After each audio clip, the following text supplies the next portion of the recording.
I'll begin proceedings by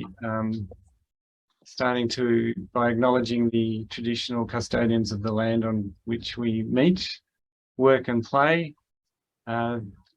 We've got people from all over Victoria and possibly other parts of Australia and the world, so I encourage you to acknowledge the custodians from the area that you're from and pay respects to the people, traditions and culture of our First Nations people, particular respect to their elders, past, present and emerging, and welcome any person, First Nations person who is joining us today. Without further ado, I'll pass over to Naz, our MC. Thanks very much, Sal. Thanks everyone out there for joining us today. Today we're going to be talking about camping and outdoor activities. We've got a lot of people here with lived experience and people from other organisations as well. What I will do is if people have got any questions out there, please type them in the chat or the question and answer section there, and we'll answer them as we go, or we'll leave them to the end if we can't answer them at the moment. I'll quickly just share my screen and so everyone is able to see the participants or know who the participants are.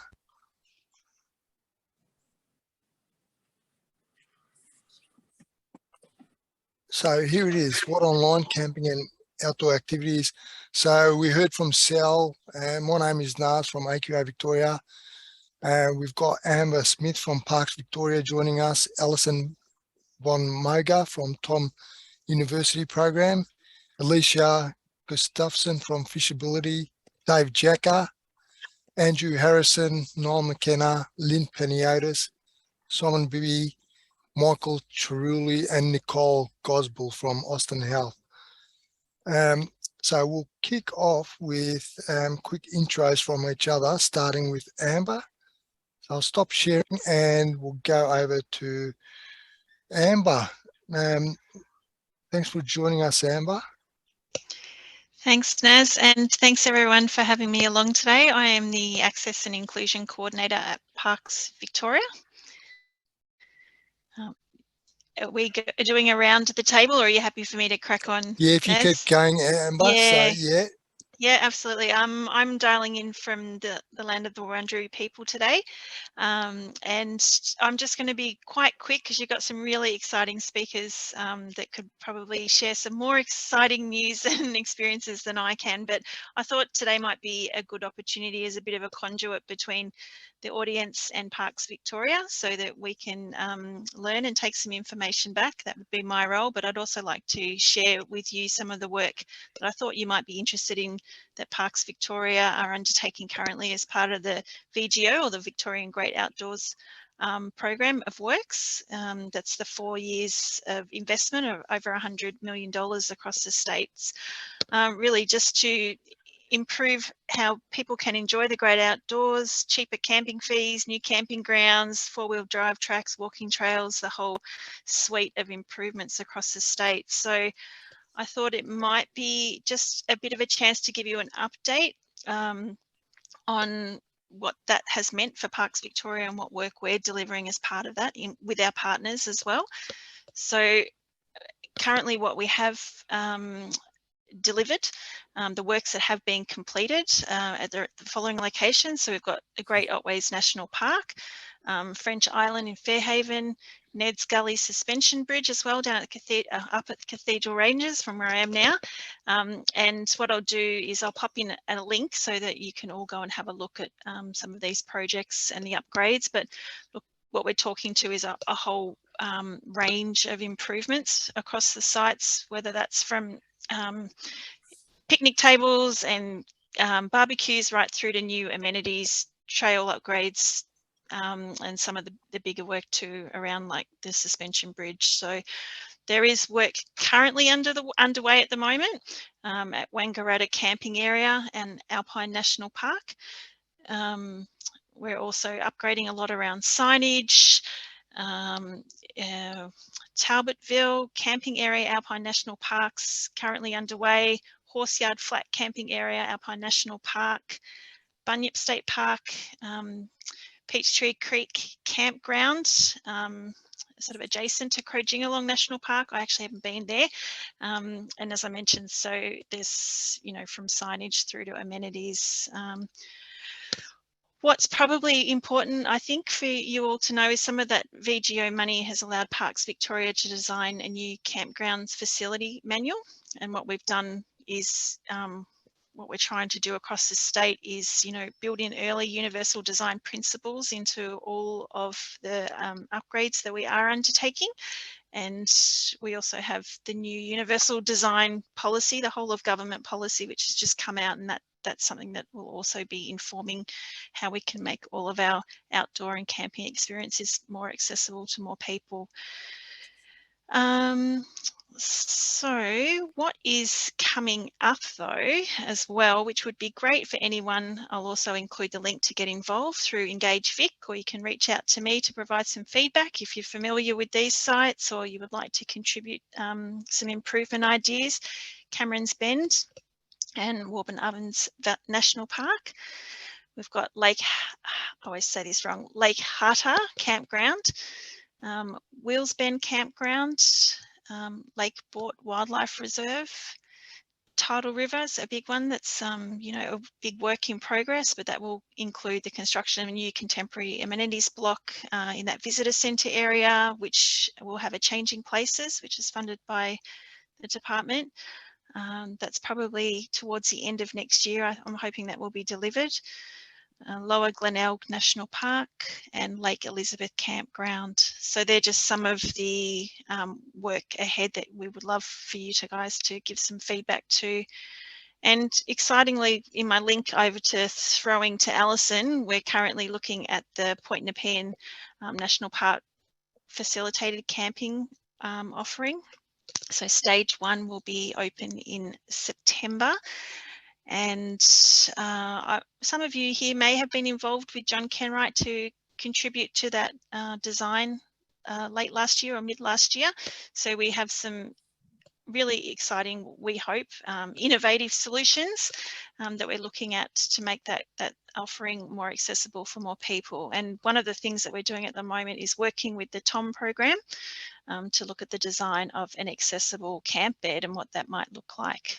So what I might do is also pop in those links while Alison chats, and there'll also be another link that I think Sal will pop in soon around an outdoors Vic project that we're working with to design an inclusive toolkit for outdoor providers. So we're looking for people that would be interested in completing a survey around their experiences in the outdoors.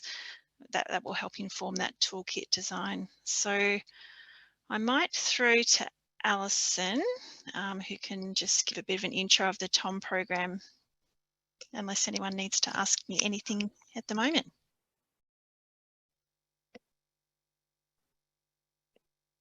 Excellent. Thanks for that, Amber. Over to Alison. Yeah.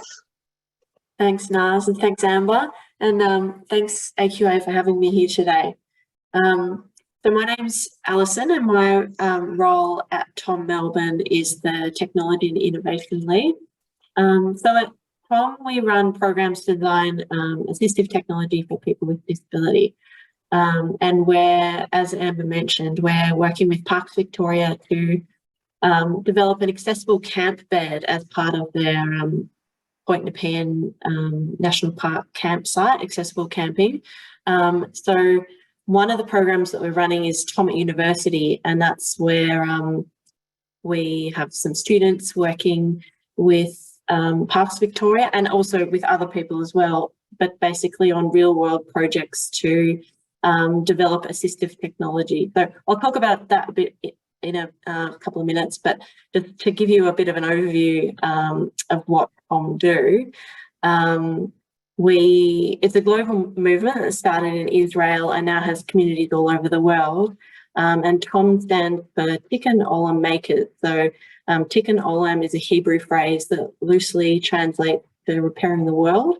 centering around the idea that we all have a responsibility to leave the world a better place than when we found it. And the maker part refers to the maker movement, so DIYers, hobbyists, designers, engineers, healthcare professionals, all getting together to design and build solutions to problems, thus repairing the world through making. So our goal at TOM is to design and build assistive technology solutions where there's currently an unmet need. So where there might be a product that could solve someone's challenge, but there's nothing that exists for that person. So we work with people who have disabilities or those who have an intimate understanding of the need, and we call these individuals need knowers. So it's a bit of a strange term, but just to, so all-encompassing people who have a real kind of understanding of those needs.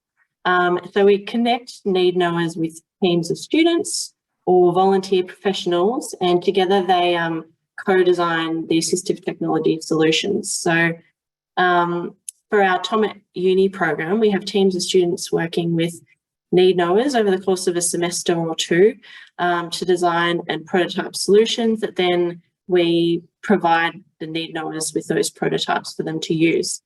So the students will be working with Parks Victoria to develop an accessible camp bed. So that'll go into the tent that Parks Victoria are working on. Students might also look at other aspects of the fit out of the tent, but the students are studying master's degrees and have occupational therapy and design backgrounds. So there's quite a nice intersection of skills that complement each other when designing assistive technology. And it would be really wonderful if anyone would like to be involved in providing input to the designs of the camp bed, because the real focus of the program and the particular subject the students are working on is the co-design process. So it's really important that people who have lived experience participate in the design process and have input. So if anyone here would like to join the next couple of lecture sessions, you can, there's an email address it was up a little bit before. Sorry, Naz, your screen is showing your files, not your presentation. Sorry. Okay. So the dates of those sessions are, sorry, I had it.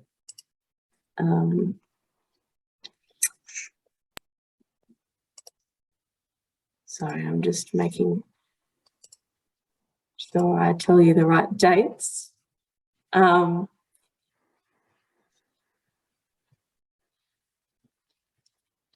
26th of August and September the 9th, so they're both Fridays, they're afternoon sessions. So feel free to just email me at the info@tommelbourne.com.au email address. So those sessions run at Swinburne, the Hawthorn campus. But it'd be wonderful to have anyone who's interested in camping with lived experience to come along and just chat to the students about what would be important aspects to consider and feedback on the designs. So then we also have our Makeathon event, which is similar to TOM at University, but the hackathon style event where need knowers work with volunteer teams to design and build the assistive technology solutions over the course of a weekend. So we have a Makeathon happening on the 17th and 18th of September at Monash Uni. Applications, unfortunately, the link to apply, that closed yesterday, but if you do have a challenge that you'd like to submit, you can tell us about it using the expression of interest form on our website, which I think also should be, is also up on the screen. So you can scan that QR code, that'll take you to our website, or website is tommelbourne.org. And you can tell us about any particular specific assistive technology needs you have. and there might still be a chance to be involved in the September Makeathon. We might have a couple of spots left, but there's also another Makeathon coming up in November in Geelong, and this one specifically focuses on sport, where all of the challenges will be sport related, and also our programs are free of charge. And one of the really cool things about Tom is that the designs that come out of our program, they all get published on the website, and they're available for anyone to download those designs and have them made.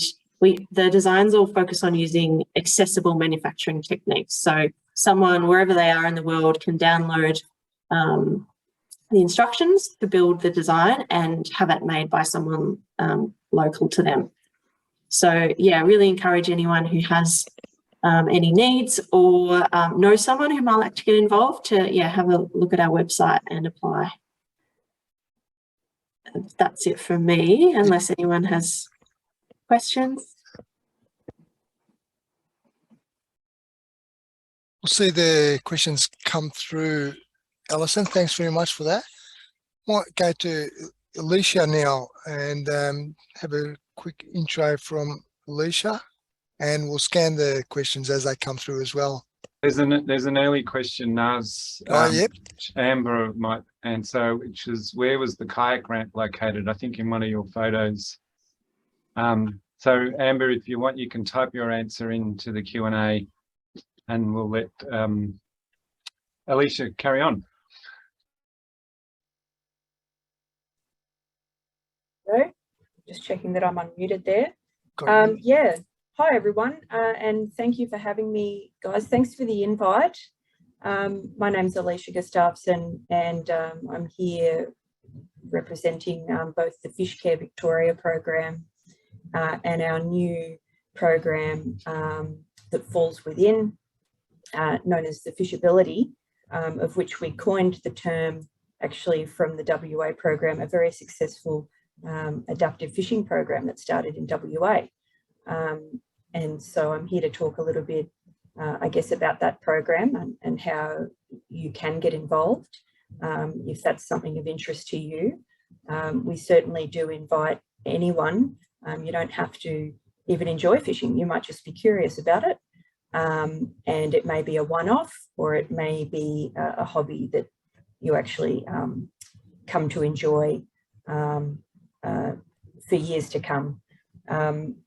What I think is great about fishing as a sport, as a hobby, is that it is one of the most accessible sports that you could possibly imagine.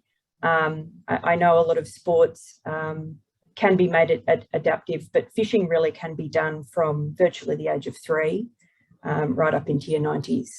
And, you know, all you need is a body of water, a fishing rod, which can be adapted if need be, and you're off and away. So this program, FishAbility, started from a series of adaptive and community-based programs that we were already running sort of ad hoc, just for folks that were interested in learning a bit more. I mean, our funding comes from the Victorian Fisheries Authority, so anyone familiar with the space will know that there are existing rules and regulations around fishing to help protect those species. So you've got your size limits, your bag limits, and a whole host of other things to consider to protect our environment. That's where we really began.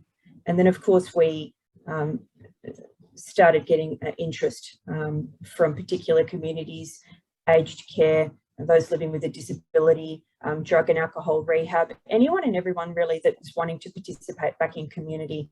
And again, find that sort of social aspect to their day. And that's when a couple of years ago, our executive applied for some funding again through the large grants through the VFA, and we were lucky enough to secure that funding. So to date, we've delivered about 100 of these programs over sort of a 2.5 year course. It averages out at the moment to be once a month, and we're trying our best to diversify where we're delivering that. It has been metro focused. So at the moment we've got programs, and I'll put a link into where you can find these programs. But anyone out in the western suburbs of Metro along the Maribyrnong River, we have a program there. Also Port Phillip Bay. We were using St Kilda, but that's actually under restoration for anyone that may be aware. They're doing some great work there, restoring the pier. So as a secondary location, Kerford Road Pier we are. Again, only about 10, 15 minutes from the CBD, so super accessible, with toilets and the like, access to parking or, you know, a taxi if you're being dropped off. And finally, utilising the Mornington Pier. So anyone sort of on the Mornington Peninsula. Throughout the program as well, we're sort of well aware that we're Victoria, we're a statewide program, and often Metro gets favoured, it gets all the attention. So just recently we've applied for some funding to see if we can get out into the regions. I was recently up in Echuca and Swan Hill. We also have folks from Bendigo, Shepparton, and even the far reaches of the East Gippsland, Malakuta, who I know would love to get on board with this. So we'll do our very best to continue to expand, and I think naturally it will. There has actually been some great interest. So we've been very lucky to connect with a number of partners, including the AQA, where of course I've met Naz and of course Sal through the rehab program, and lots of up and coming organisations too, such as Distinctive Options, Able Australia, Scope, MMT Care, Co-Health, the Wintringham, and some other providers that I don't have listed here, but it's continued to grow, and we provide that alongside the school education program that we do as well. And so, you know, I guess, and me personally, I feel very privileged to be in such a role. I really do like, as someone else mentioned here, that sort of outdoor education. My formal background is sort of teaching and environmental science, but I found myself really craving being outdoors and engaging with nature and that space. And fishing really does provide that. And we can see the benefits both physically, mentally, emotionally, spiritually. It's a holistic sort of practice. We get those benefits, and it's actually something that we're tapping into now. So how can we see programs like this, not just as a social and community, but as a well-being practice as well, which I think, you know, since the lockdowns, we're all appreciating as well the benefits of nature and getting outdoors. So there were just some images there. I've met some wonderful people throughout the program who have enjoyed the adaptive gear as well. We've been trialing. So we're in touch with an organisation who's based in the US and Australia called Achievable Concepts. And they were able to provide us some battery-powered reels attached to any rod that you so desire. We just use a standard 6-foot rod. However, this gear allows the retrieval of your bait or, best case scenario, a fish with the press of a button. There is a battery pack attached and they require a recharge. But again, they do provide a really wonderful way of accessing fishing without the need for reeling in for anyone with limited mobility. So trial has begun on equipment like that. And in fact, we're sort of looking into if there are other options. The space is a little bit limited in that sense. So if anyone's come across, or if anyone does have any ideas for us, we're certainly open to hearing about those in the space of adaptive electric gear, that is. And even the arm braces, you know, we've got the strong arm, which again will assist keeping that rod secure against the forearm and things of that nature. but again, I can put links to where you can find our program. There are spaces available starting September, and we generally run right through to May and take a break for winter. Naturally, it gets a bit too chilly, but we operate during those months. So look, I mean, I think that's probably it from me. Again, I just appreciate the opportunity to be out and about. I actually got into the program through volunteering. And we are open to volunteers still. So if anyone is interested in volunteering with us, also that's another avenue that you could take. And we would love to hear from you as well, particularly if you're an outdoorsy person. You can sort of come and join us for a half day or a day out on a pier, and you've done some great work for the community. So that's another option as well. And I'll do my best to put all of those links in the box when I finish. But I might just open the floor up for any questions if there is any. And we can go from there. Thanks, Elysia. That was great. The questions are coming through. I might hand the floor over to Dave. Dave, I know you're going to share your own screen, and yeah, quick intro from yourself would be fantastic. I know you've done a lot, outdoors, camping, not just around locally, but yeah, around Australia as well. No worries. Thanks, Nuvs, and good day, everyone. I do like to talk about my adventuring, but I'll try and keep it very short. Yeah, so my name's Dave Jacka. I had a motorbike accident back in 1988, so I've been a chair 34 years, and I broke my neck. I broke C5s, which means I've got the C5-6 quad, so I'm pretty high level with no finger function and limited arm function. But yeah, I think the thing that gets me out of bed in the morning is adventuring, and that's, it doesn't matter whether it's, you know, going on an expedition for 3 months, or if it's just getting out for a day or even a couple of hours on the hand cycle and going to experience nature. It really doesn't matter what it is. But you know, I have a firm belief that, you know, with a little bit of planning and thinking outside the square, and of course support, especially in my situation, I need a lot of support when I'm out and about. You know, with those elements, you know, anyone can really get out and into some form of have some form of adventure. So today, what I was just going to touch on is really some of the adaptation of the equipment that I use when I go out on my trips. Otherwise, we'll be here all day. I'll just share with some of the things that I've done. One sec.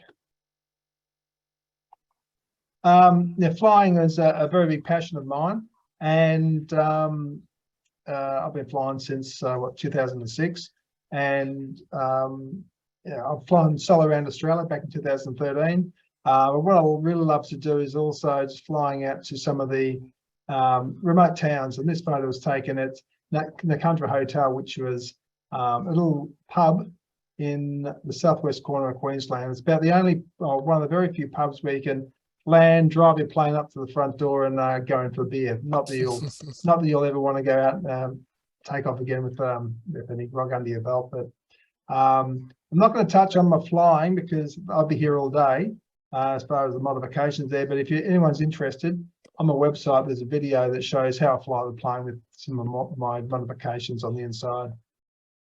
What I do want to touch on more, so which is probably a bit more accessible, is the kayaking and hand cycling. Quite a few years ago, I was quite big into kayaking, and that photo is taken when I paddled the length of the Moger River in 2016. It took me 89 days and paddled 2,226 kilometres. I really don't know how I did it now, but I think my memory, I think it's what they call type 2 fun. You really don't like it at the time, but you enjoy the memories. So the equipment that I used on this was, I bought a sea kayak, and with a nice big cockpit, which meant that it was a bit easy to get in. as most kayaks are quite tight. And I had to adapt it fairly extensively just so to enable me to be able to paddle it. I developed some outriggers to sit in the back stop of the kayak tipping over. I pulled out the seat and I installed my own seat with a high backrest and also side supports to stop me, to help improve my balance and stop me flopping out over the side. I also sit on my row so which meant I could actually sit in the kayak pretty much all day.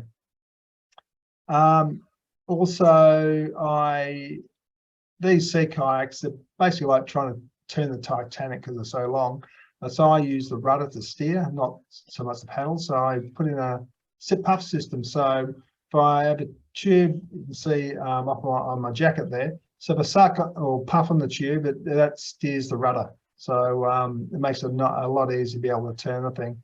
And it's funny, one of the most difficult things with kayaking is trying to find the right form of holding the paddle. And I tried lots of different things like different types of gloves to try and lock my gummy hands onto the paddle.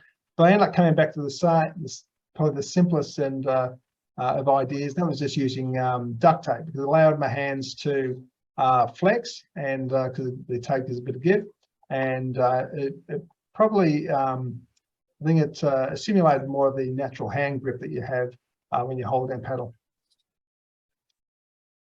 Getting in is always one of the biggest challenges, and certainly launching. When I'm on hard surfaces, I can use a hoist, but you can see there my kayak sitting in a trolley, which is a launching trolley, and that was a friend of mine who works at Sol. He developed that for me, so it makes it a lot easier being able to roll the kayak down into the water, whether down a boat ramp or even off a bank that's not too steep. But when you get out in the bush and the outback and in very remote areas, hoists certainly don't work. So I came up with the idea of using a lifting bar and a sling. So with 2 and much easier 4 people, you can quite easily lift me out of the kayak and put me into my chair.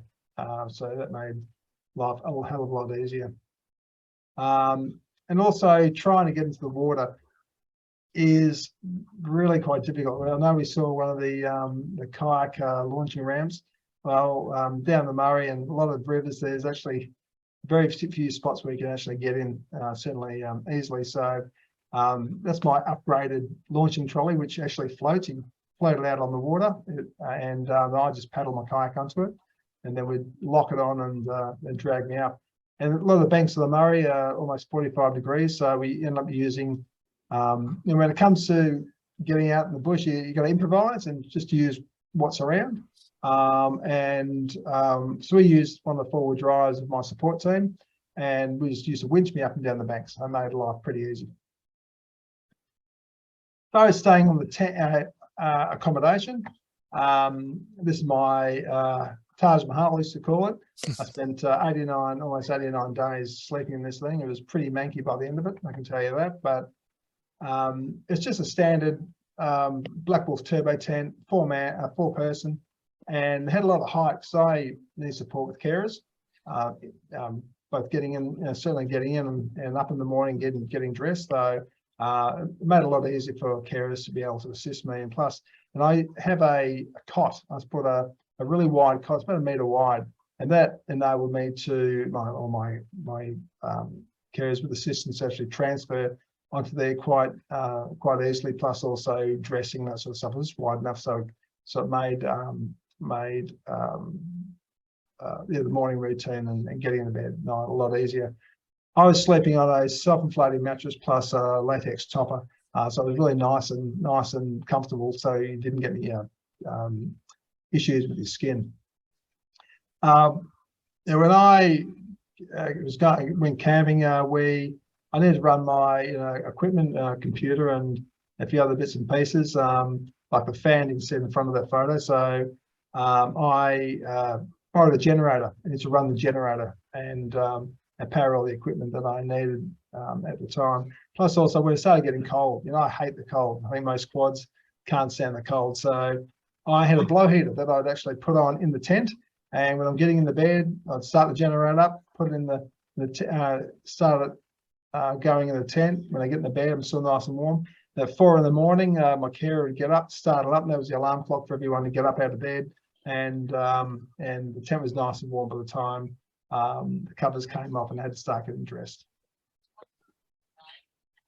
There's a little kit, my travel kit for instead of that I use, especially if I go flying and if I don't have the space requirements to take a commode, which can be very difficult. They're very heavy and quite cumbersome. So this is a little kit that I made up that basically I take the upholstery off my wheelchair, the seat upholstery, and the toilet seat just clips on and put a bowl underneath for doing your business. And I put a plastic bag over the backrest so your upholstery doesn't get wet. So it's really, it only takes a couple of minutes to set up. And I use that pretty much most of the time I travel these days. And if you spend 89 days paddling down the Murray, you tend to look like the Grizzly Adams by the end of it. So my wife wouldn't kiss me after I got back. One of the other sports I really love to do is hand cycling, and mainly because it's really accessible whether you get out, for a couple of hours or you want to go on a really long trip. I've got a Elysia all-terrain hand cycle, and I installed a power system. That's a 1,000 watt Bafang electric motor, and that allows me to pretty much go through all sandy conditions as well as up any hill. So it really opens up the world for me, and it makes the world so much more accessible when you've got that little bit of kit. As mentioned, hand cycling is one of the things where I can actually get out by myself once someone put me in the hand cycle, and I can go by myself, go on the trails around Melbourne or the rail trails, which I love doing. I've done most of them in Victoria. Or certainly going out with a wife, because a lot of the times some of the things I do, it's you are a bit limited with who you can take. So hand cycling now enables me to go with my friends, and my wife to have a bit of fun. But the longest trip I've done was hand cycling the Melbourne to Broken Hill, following the route Burke and Wills took on their ill-fated journey. I really love getting out in the bush because you get away from people, traffic, and you just got the expanse of, not a lot, but there's still a lot out there. It's really, really great to be able to get out there and enjoy the environment. On this trip, I didn't stay in a tent because I had such a small support crew, really 2 carers and my folks who were cooking the food. So I used my van. I got a bed made up, and I basically slept in the van, and also did all my toileting and everything inside the van, which made it a lot easier because you didn't have to unpack and pack everything up at the start of each day. So that was one of the little innovations that I used there. And yeah, what can I say? Getting out bush in the outback. Nothing better than having a fire on the side of the road, pitching camp and watching the stars. So that's all for me. I think, so if anyone's got any questions, more than happy to chat. Excellent. Thanks very much, Dave. That was fantastic. I think I know you had a bit more you could have talked about, but time is short. So yeah, thanks for that. And yeah, we'll see if any questions come up. Next, we'll get Andrew Harrison. Andrew, thanks for joining us. I know you're multitasking at the moment. You're doing a school pickup at the moment as well. So if you're there, it'd be great to hear from you now. Yeah, thanks, Nars, and thanks to everyone for coming along and listening today. First off, I'd just like to apologise. I've got the sun literally shining right in on me. If I start squinting, you know why. But I had my accident in 2004, jumped in a river and broke my neck, become a C6, C7 quadriplegic. And before my accident, I was very outdoorsy, loved being camping and just being in the bush. It was probably something where I found a lot of stress I could get rid of. So when I had my accident, I was really sort of a bit unsure on whether I could still do that. And you would have seen in Dave's pictures, he as he mentioned the Taj Mahal. I'm the opposite. So my idea of going camping is putting the portable fridge in the back of the car, throwing the swag in the trailer, and going and sleeping on the floor under the stars. Took me a while to get used to transferring onto the floor into a swag and doing all that sort of stuff. But, you know, being a 3-time Paralympian, you know, there's a lot of work that goes into being an athlete, and I needed somewhere where I could get away from everything and just relax and just enjoy a bit of me time. And I found that camping was a really big thing for that because, you know, I'm independent. So I was able to go away and just, you know, chill out, get away from the world and kind of switch off. And then I met my wife. Now she likes camping, but she's not a fan of the full hardcore stuff.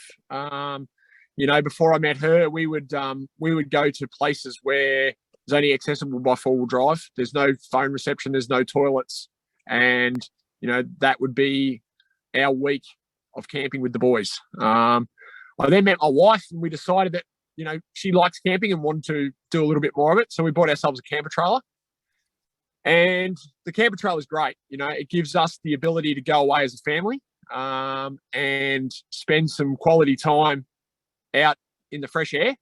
And, you know, it takes us a little while to set it up. It takes probably about an hour and 20 to set it up. But once we're set up, it's perfect. I sleep in the main tent on the floor on a stretcher with a self-inflating mattress, and you know, we have great times doing it. And then when she doesn't want to go camping, I go and I rough it and enjoy that side of it as well.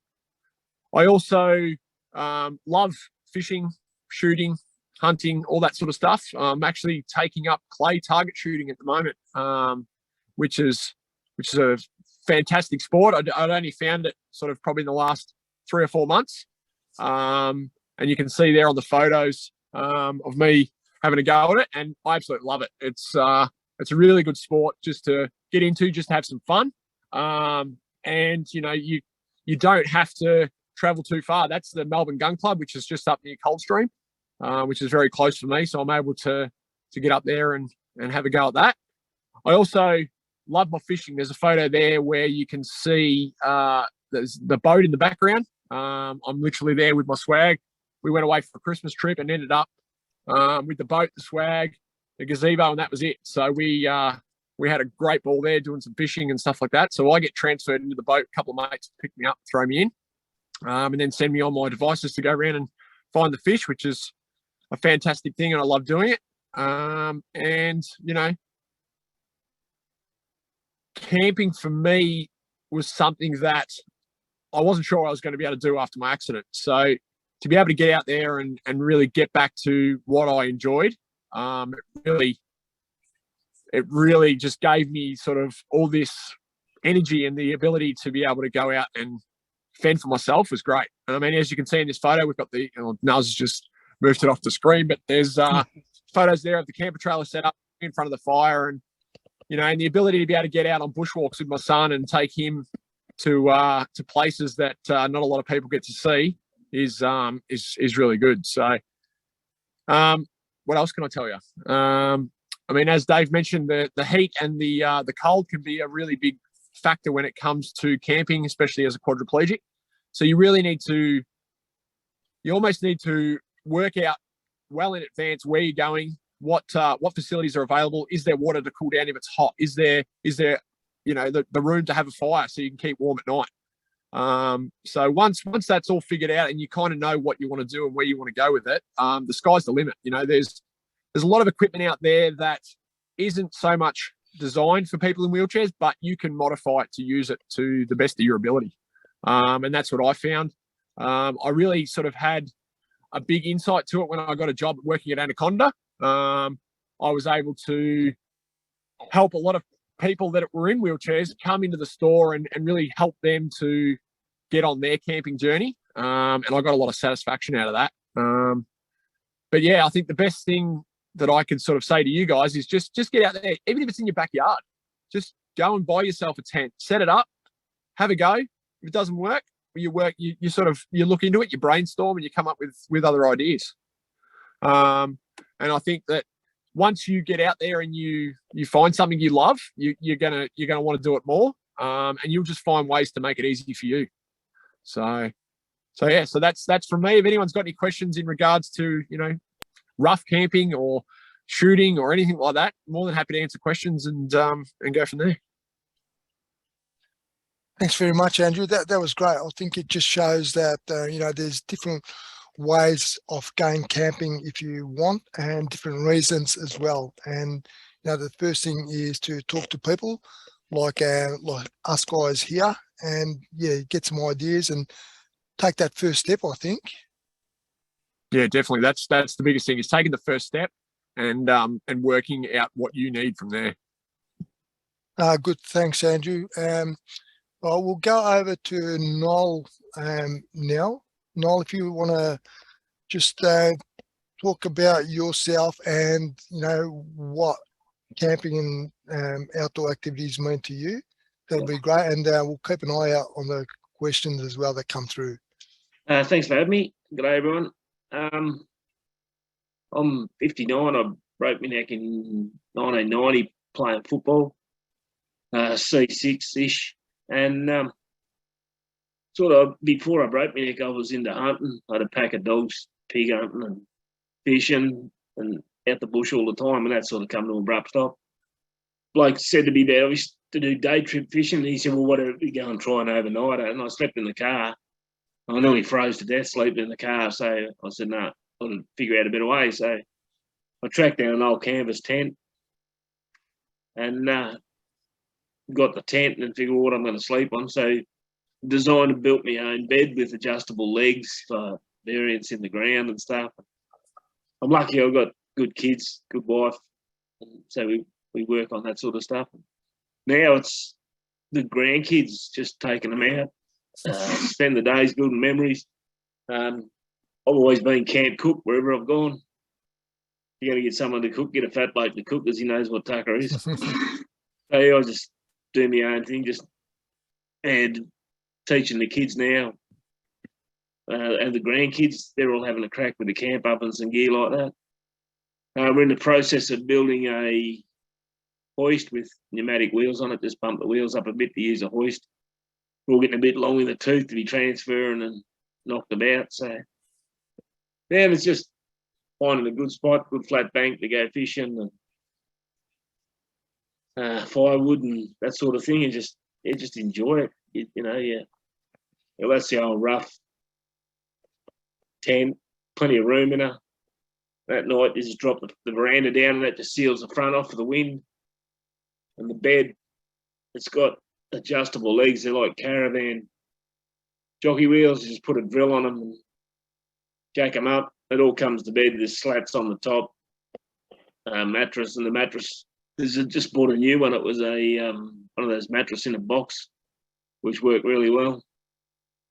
The other picture's the hot water service, because we usually go, there's about 17 or 18 of us.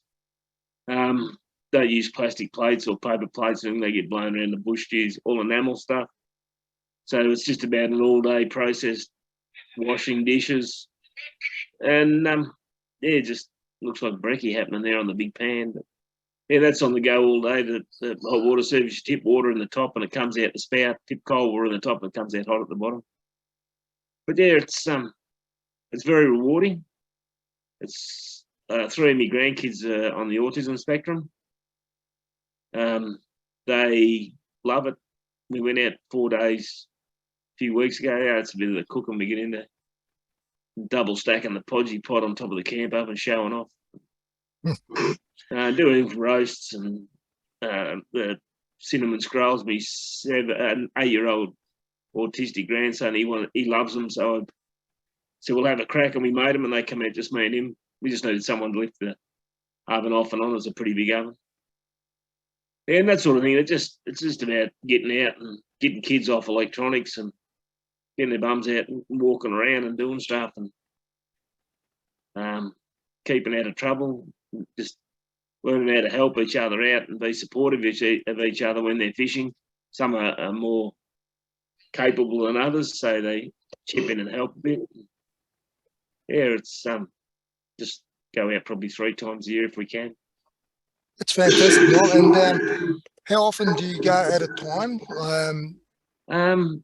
Usually I don't go to the toilet or anything out the bush, so we go about 150 k's. I live in Echuca on the river, and yeah, we usually go about 150 k's north to where you can camp where you want to. You're not stuffed into shoe boxes. I don't like camping in shoe boxes because you don't know who else is camping there. You don't know who your tent's 16 feet away from. So, and with the kids and that, it's a bit, you know, you just don't know who they are. So we just get out on our own. And to do that, we've got to go up above where the national parks are on a bit of ground up there. And that's where we usually head. Oh, that's fantastic. And that keg, that's your hot water system, you were saying? Yeah, mate, yeah. Okay. I'm sure a lot of people would be interested in knowing exactly how that works. It's got hopefully the funnel at the top, and it's got a tube that runs down to about 25 mil from the bottom. So when the water's hot, you tip the cold water in, it takes it down to where the heat source is, which is the fire, and it forces the hot water at the top out the tube. That tube goes out nearly a metre, and yeah, the hot water just comes out of there. And wow, it's pretty simple.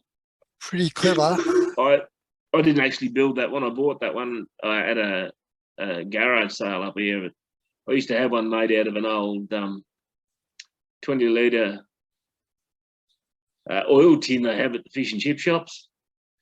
And I built my first one out of that, and I just kept replacing them as they rusted out. That one come up, and I picked it up for about $25, which was pretty handy. But yeah, no, it's a great thing. And like I said, there's that many of us go, you're forever washing dishes, and so you've always got hot water as long as there's a fire burning. So fantastic. So, sorry, Naz? I was just going to say, I mean, a lot of people have got a fear, you know, of going camping or trying different things, but, you know, that's a great solution for people that are worried about getting cold or, you know, no hot water, but there are solutions out there. All right, Lynne, if we go over to you. So you might notice I'm a little bit different to our other presenters, female, like Noel, 59. So getting a bit long in the tooth, have done the tent thing. Like Andrew, when I was injured, I had the camper trailer, which I absolutely loved, but I couldn't put it up by myself, and independence being a really strong point on mine, plus the frustration of different groups of people saying, where do I find this? And I'm thinking to myself, how the hell do I know? I didn't put it away last time, someone else did. And not being able to access some of the stuff that was located, say, under the bed, for example. So I've moved on to a caravan. Nars, can you show me my slides and I'll try and talk to them, please? So when I was injured in 2006, I had the goal of travelling around Australia in 2008. Haven't made it yet, but the ambition is still there. I do have the caravan and I've got the car on order. I just have to wait for it to arrive. Oh, there you go. So top left is having a go in my camper trailer, where I'd rigged up this way of being able to get up onto the bed. I was a lot younger and fitter then. So that's down at Warrnambool, and although it appears like I'm all by myself down in the bottom left, boogie boarding, there's probably, you know, 20 of my family members in a big U around me in the surf, because they're all, I think I was only about 2 years injured there, and so they're all they're pretty concerned.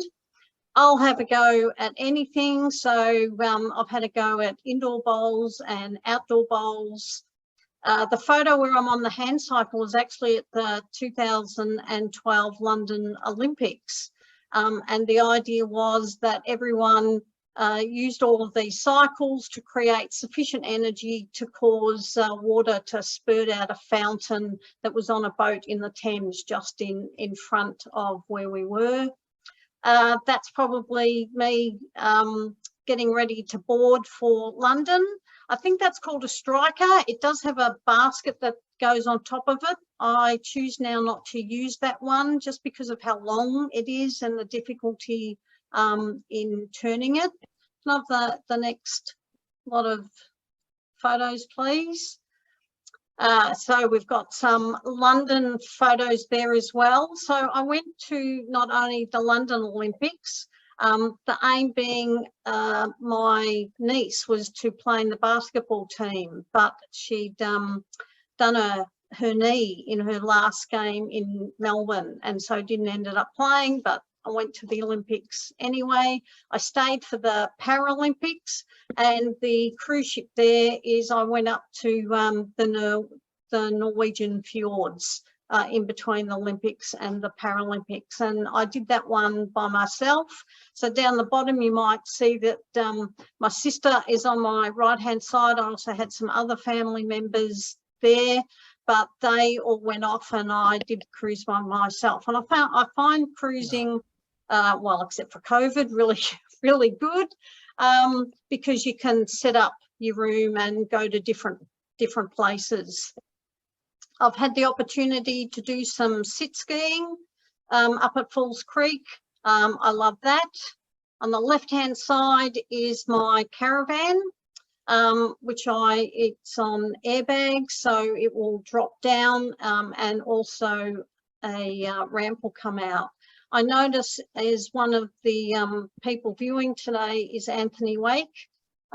He helped design and get this caravan built, and I think and I'm not sure if Anthony you're still doing that, and if you are, please put a comment in the chat, because I know there are people who are interested. I think the biggest thing that's happened since I've had this built to now is the towing capacity of vehicles.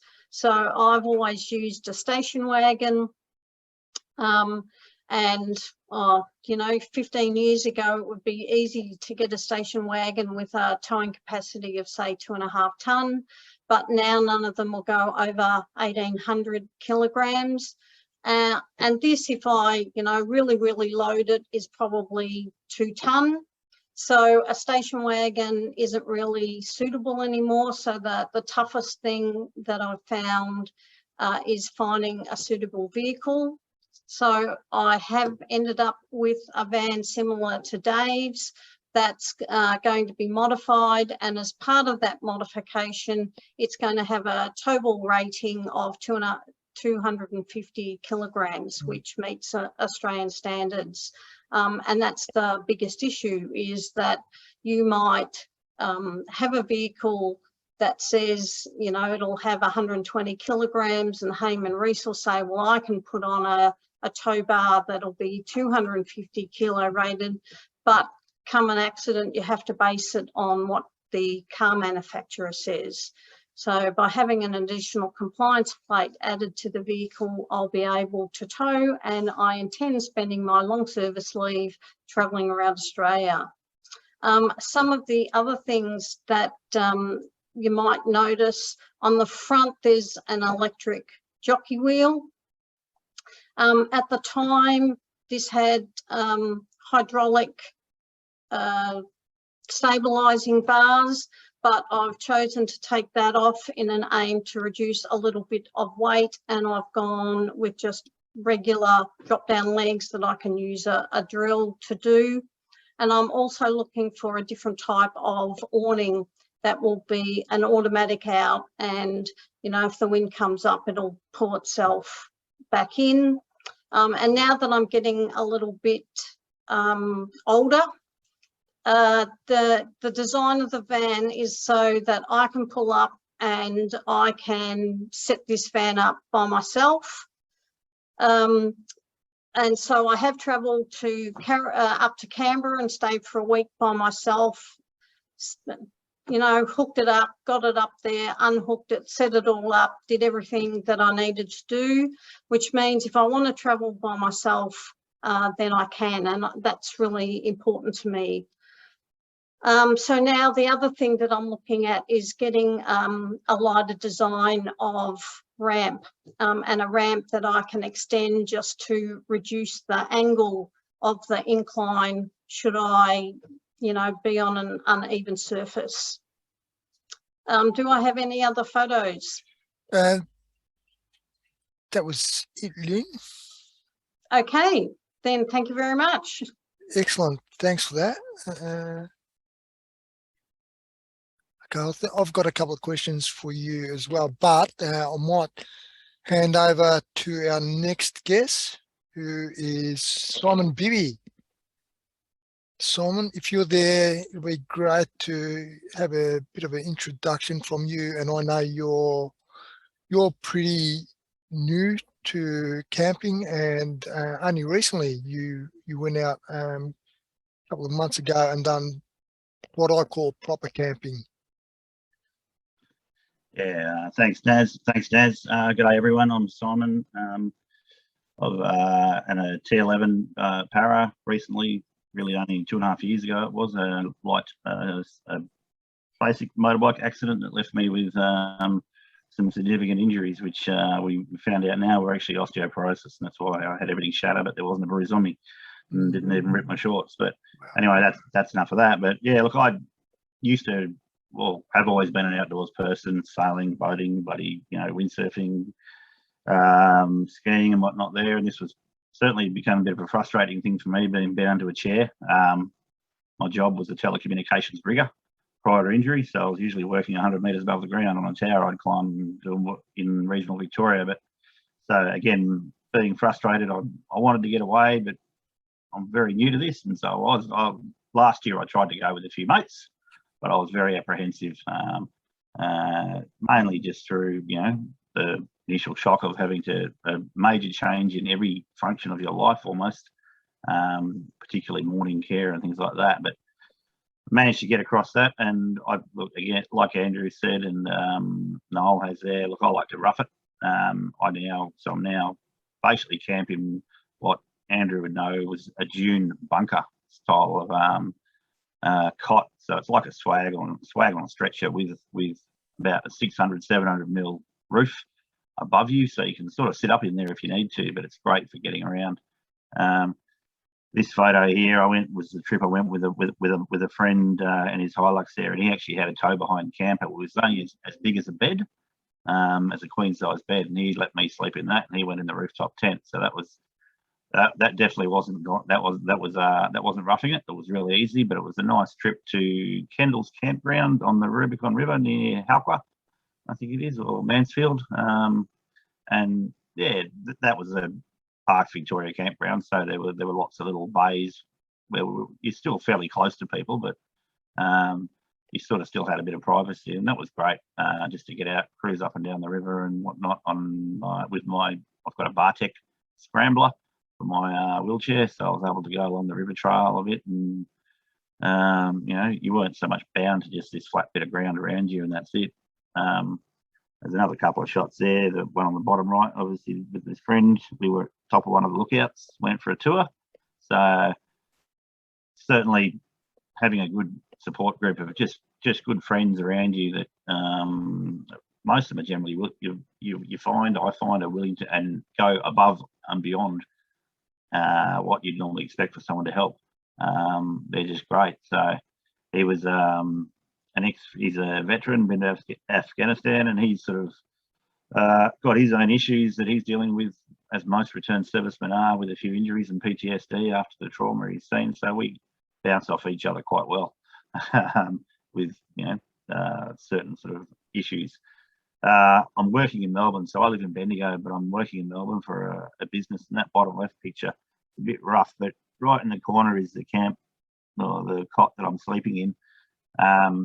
It's about 50 mil below my seat in the wheelchair, so it's not too hard to transfer in and out of. And like Andrew said before, swags are great. I used to love sleeping in my swag, but my shoulders, even though I'm only middle-aged, I'm 49, but I've got a couple of shoulder issues already that I'm working through with a bit of a torn tendon and whatnot. So the height transfer is critical.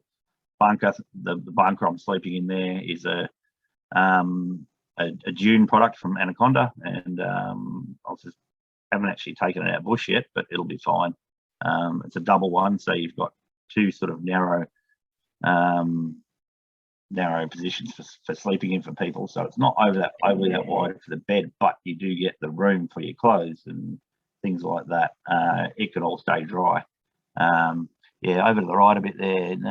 I might have to certainly roughing it in a factory is not really camping, but anyway, yeah, it suits my purpose and basically gives me a job. And as we all know, people with disabilities getting employment can be quite tricky, and getting employment that's going to reward you mentally and financially.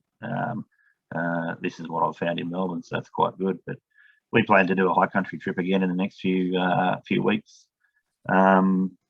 Yeah, but probably park up somewhere and stay for a few days, and that's the easiest way. Nice remote places where you don't come into too many people, but you end up being able to get out and about, do a bit of fishing, blah blah blah. Yeah, so, but yeah, like Andrew and everyone else before has said as well, it's just getting through that initial confidence, building up that confidence and having trust in your abilities to look after yourself. I'm lucky I'm independent. But yeah, take everything away with that you need. So if you think you need 2 packs of baby wipes, you take 4, because you can easily go through a whole pack of them if you have an accident. Yeah, just be outgoing, ask people to help.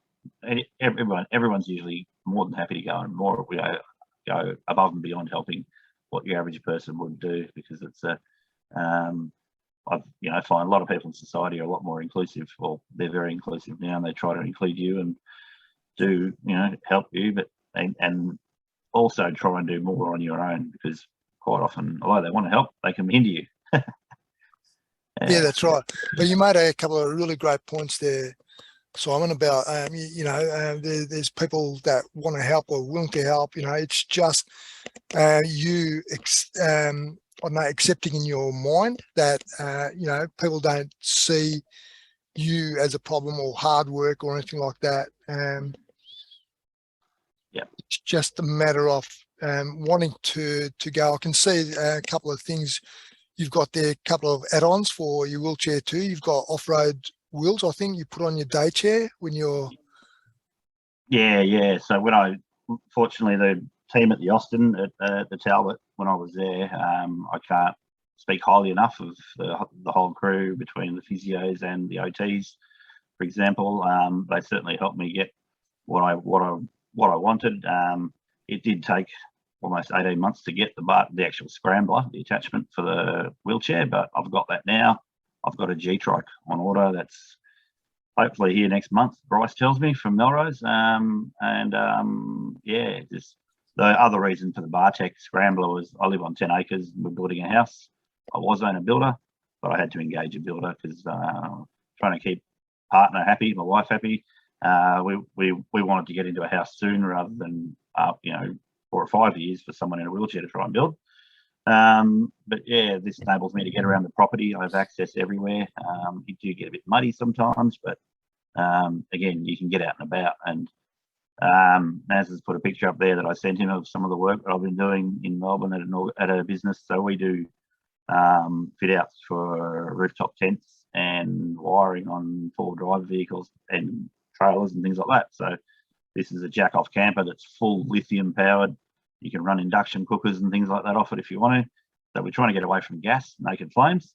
But yeah, that's partially through completion, this system. I'm also hoping to try and sort something out where we can produce a low-level camper trailer with basically a rooftop tent on wheels, slightly higher, but we put the thing on airbags, so you can drop it down again at a normal height and have full access to everything you need to camp, or glamp really, because now we take everything, electronics, but we try and not have too much in the way of your normal stuff you have at home. But again, it's pretty convenient sometimes, especially if you've got batteries to charge, things like that for your wheelchairs and things. And again, you know, you can boil a kettle really quick with an induction hot plate compared to a gas burner nowadays. And again, some places you're not allowed to open flames, naked flames. Total fire burn days and things like that obviously be coming into play. But I won't do too much of that. The heat is something that really sort of affects me a lot. I struggle to get rid of heat, and I don't feel the cold so much until I'm really cold. But camping in hot weather is a bit of a pain for me. So yeah. Anyway, that's. Well, no, some people probably can't make it out, but this is a canopy that sits on the back of a tray vehicle or four-wheel drive or something, doesn't it? Yeah. So, Yeah, correct. And that's actually got jack-off legs. So that obviously this is not mine. It's a customer's toy as such. But yeah, this is, you know, essentially a full off-grid system. It's got a solar regulator with about 400 watts worth of solar.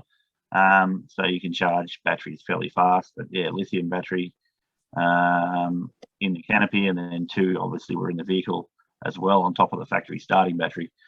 So this guy's got a ridiculous amount of power. But you know, yeah, it's certainly something that does make things easier. I'm also struggling. I'm actually about to adapt a 12-volt, decent 12-volt accessory socket source for these Bartek scramblers, because you can't charge your phone off them; they don't work. But yeah, electronics is my background, so I certainly try and find ways to do things and make things simpler and easier. And yeah, if anyone needs any wiring, sing out. No, that's fantastic. And just for those people that don't know, the Bartek is pretty much a adaptation for a manual wheelchair, and it attaches to the front of your chair, doesn't it? Yeah, that's right. And it's a real easy electric attachment to get on and off. Lifts the front casters up, and then just below your cursor there's 2 little wheels that stick out from the unit, but they're sprung loaded. They're only there to help support the Bartek once you detach it from your wheelchair, and it just leaves it in its upright position rather than having to lay it down. But they do catch on a few obstacles, but they just bounce up and down. But yeah, a great piece of kit. They are front-wheel drivers, so you just got to be aware of your capabilities and the terrain you're going on. They do get a bit slippery if you're on wet grass, so if you've got a steep hill, you tend to reverse up that, because then you've got more pressure on that driving wheel. Yeah. Yes. Excellent, Simon. Thanks very much for that. Yeah, no worries. Cheers. Now we'll watch out for any questions that come through, but Michael, we might hear from Michael Tarulli, who's going to talk to us about something a little bit different to camping and that sort of stuff. So if you're there, Michael. Yep. Yeah, I'm here. Michael Tarulli is my name. I had a motor vehicle accident in '93. I was actually a policeman on duty. Can you believe it? So anyway, out of that, I suffered a lower lumbar and sacral injury, and I was confined to a wheelchair for about 10 years after that. I slowly progressed out of it. I could actually use my right leg, and so I got myself up and walking. Just a bit of background. Before the accident, I was quite an energetic sports type person. I played footy, did a lot of athletics, judo in my younger years. So sport was a big part of my upbringing and a fabric of my identity. I participated in wheelchair basketball thereafter the accident, and I participated in the national competition. Didn't overly enjoy it. I probably didn't like the dynamics of participating in a team environment. Yeah, maybe, a few personality clashes, as all team sports have. But I guess over time, I did my own type of activities, whether to go to the gym and swimming. And then I was asked to go and participate in indoor climbing in 2018, roughly. I thought I'd give it a go, and I turned up to their first come and try day. There was no organisation by this stage. It was a team of physiotherapists and volunteer enthusiasts that decided to give people with disabilities a chance to climb. And it's a relatively new sport. So I managed to climb up the wall. I found it thoroughly enthralling. It was an adrenaline rush. And it threw me back to my younger days where I used to compete, you know, let's say judo 1-on-1. So I was actually competing against the wall and the height. That was a thing that I enjoyed most about it. So since then, I joined the crew of people to establish Adaptive Climbing Victoria. So we are under the umbrella of Sports Climbing Victoria. So we have our own policies and procedures and whatnot. And we are actually trying to promote the sport of indoor climbing for people with disabilities. We've established come and try days for people who are interested in doing it, and we cater for people of varying disabilities. So we cover people with high level injuries, spinal cord injuries, quads, lower level paras, amputees, people with cognitive disabilities. Like we have autistic people come and try it, and we have people with limited vision as well. So amputees, we cater for a lot. Now, these are pictures that you're seeing at come and try days. So as you can see, people in the wheelchairs, they're being briefed on what to expect when they climb. So they're all fitted with harnesses. You can probably see down the bottom corner of that screen, there's a photo of a person who's about to climb on the wall. I think this gentleman here, has spina bifida. So he's been tailored with an appropriate harness. We have full-bodied harnesses for people with limited mobility, as opposed to people that have a waist harness who have upper body mobility. So with that particular gentleman, we've got him harnessed with a full body harness there. And we have what we call volunteers who are side climbers. They assist him on either side to climb up the wall. These guys are quite well versed in the climbing community. They climb outdoors, they do lead climbing so they can do it on their own without any support. So they're quite professional. They know what to do. So you're safe. Anyone who wants to try, they need to worry. You're in safe hands. Next screen, please, Naz. See, we have one of the physios, Katie, here on the left is fitting up our client here with a full body harness. And see how the support mechanism on her is fully adjusted, so she feels supported. She probably doesn't have a lot of strength up her body, but that's, I guess, relieved by the equipment that we have on her with this top rope here, which is, there's a carabiner that connects to that rope, which is a safety mechanism to keep her stable and up. Standing up, I guess is probably the right terminology. We have a super user. We call this person to the right of the screen. This person would actually belay that participant and the one in the middle where we have, this one here. So this person here, we have a belay device. Now, the belay device takes all that weight from a person who has very limited mobility.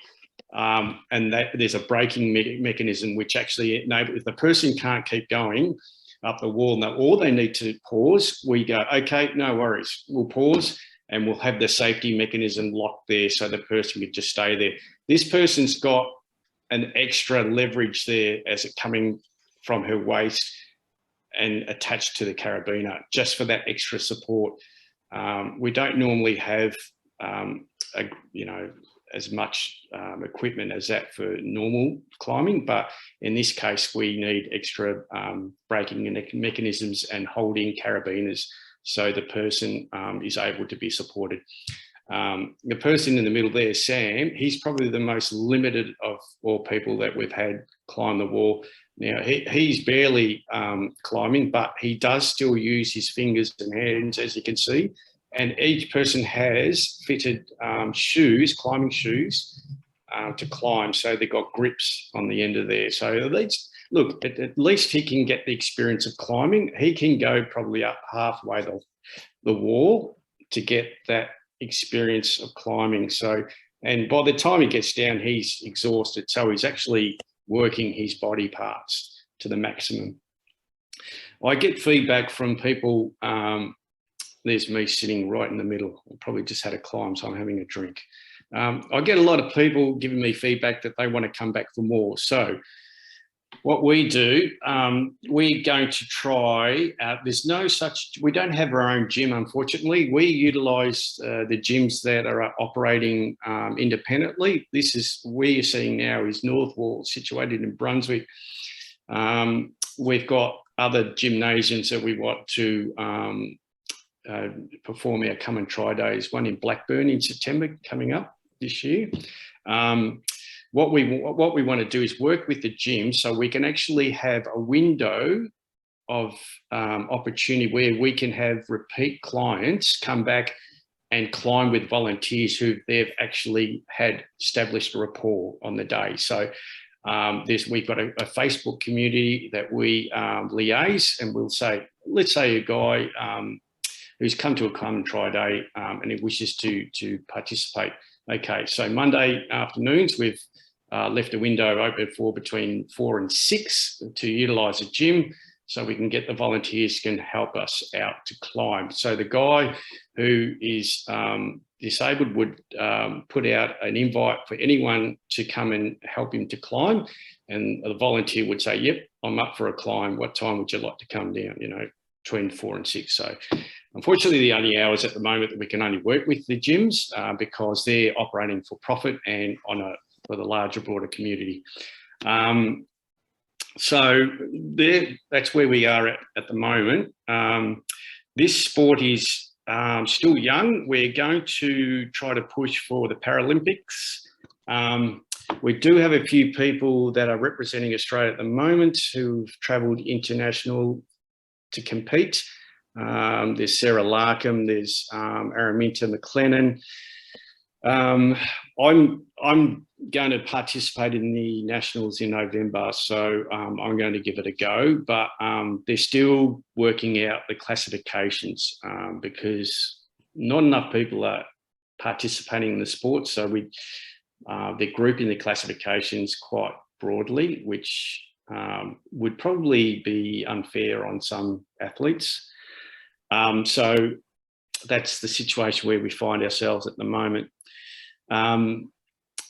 And just going off that, from that, guys, I'd probably like to ask the panelists that I'm also keen on, doing the camper vanning. I was planning to do that because I'm quite independent. Around Alice Springs and McDonald Ranges, I'd like to go on the tour. So I'd have to pick your brains out on how to go about and hiring a camper van and driving around, and which camping grounds you would recommend for me to go. So anyway, but that could be discussed on another day. While we're doing that, I know Nicole's been waiting for a while to introduce herself to.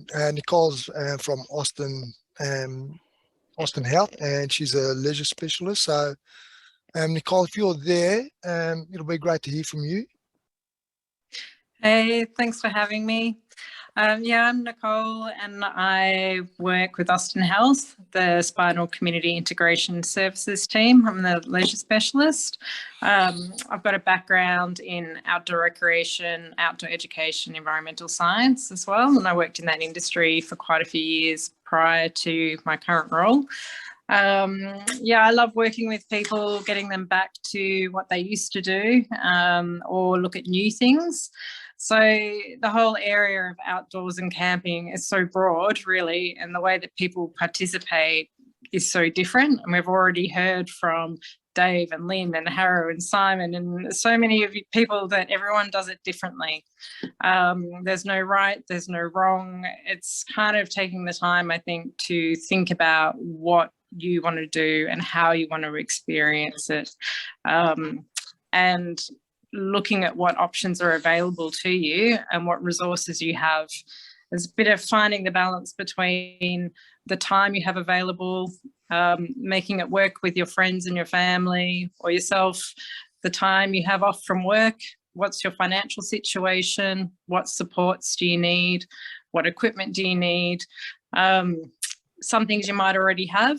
Some things might take a lot longer to put into action, such as Lynne was talking about with getting the car and the caravan. Some of those processes can take a while. So yeah, it's good to start small if you haven't been camping for a long time. Such start maybe in the backyard. The Point Nepean assisted camping program sounds great. I was involved in the YMCA adaptive camping program, and there were actually most of the people who participated in that were new to camping and they hadn't done it before and wanted to try post acquiring a disability. So they found it really helpful to be part of a group where they could ask questions and try out equipment. Just in that picture there, I think a lot of these things have already been mentioned before.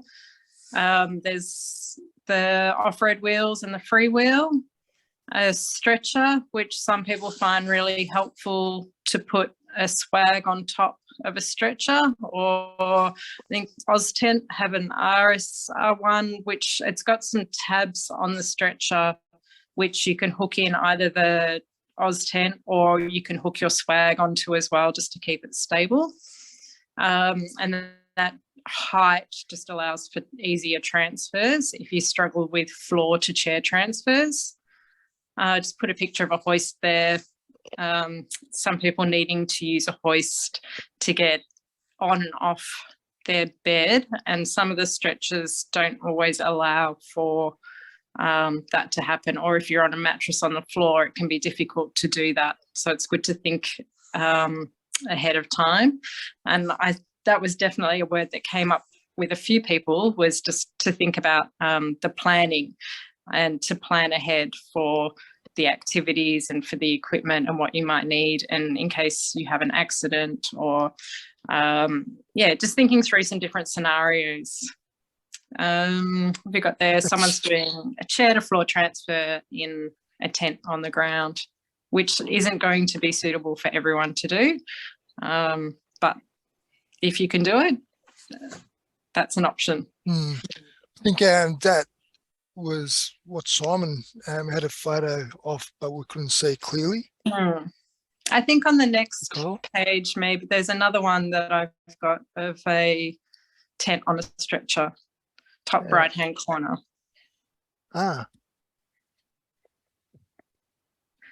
That's pretty clever. I wonder how, I mean, it must be pretty compact to carry that.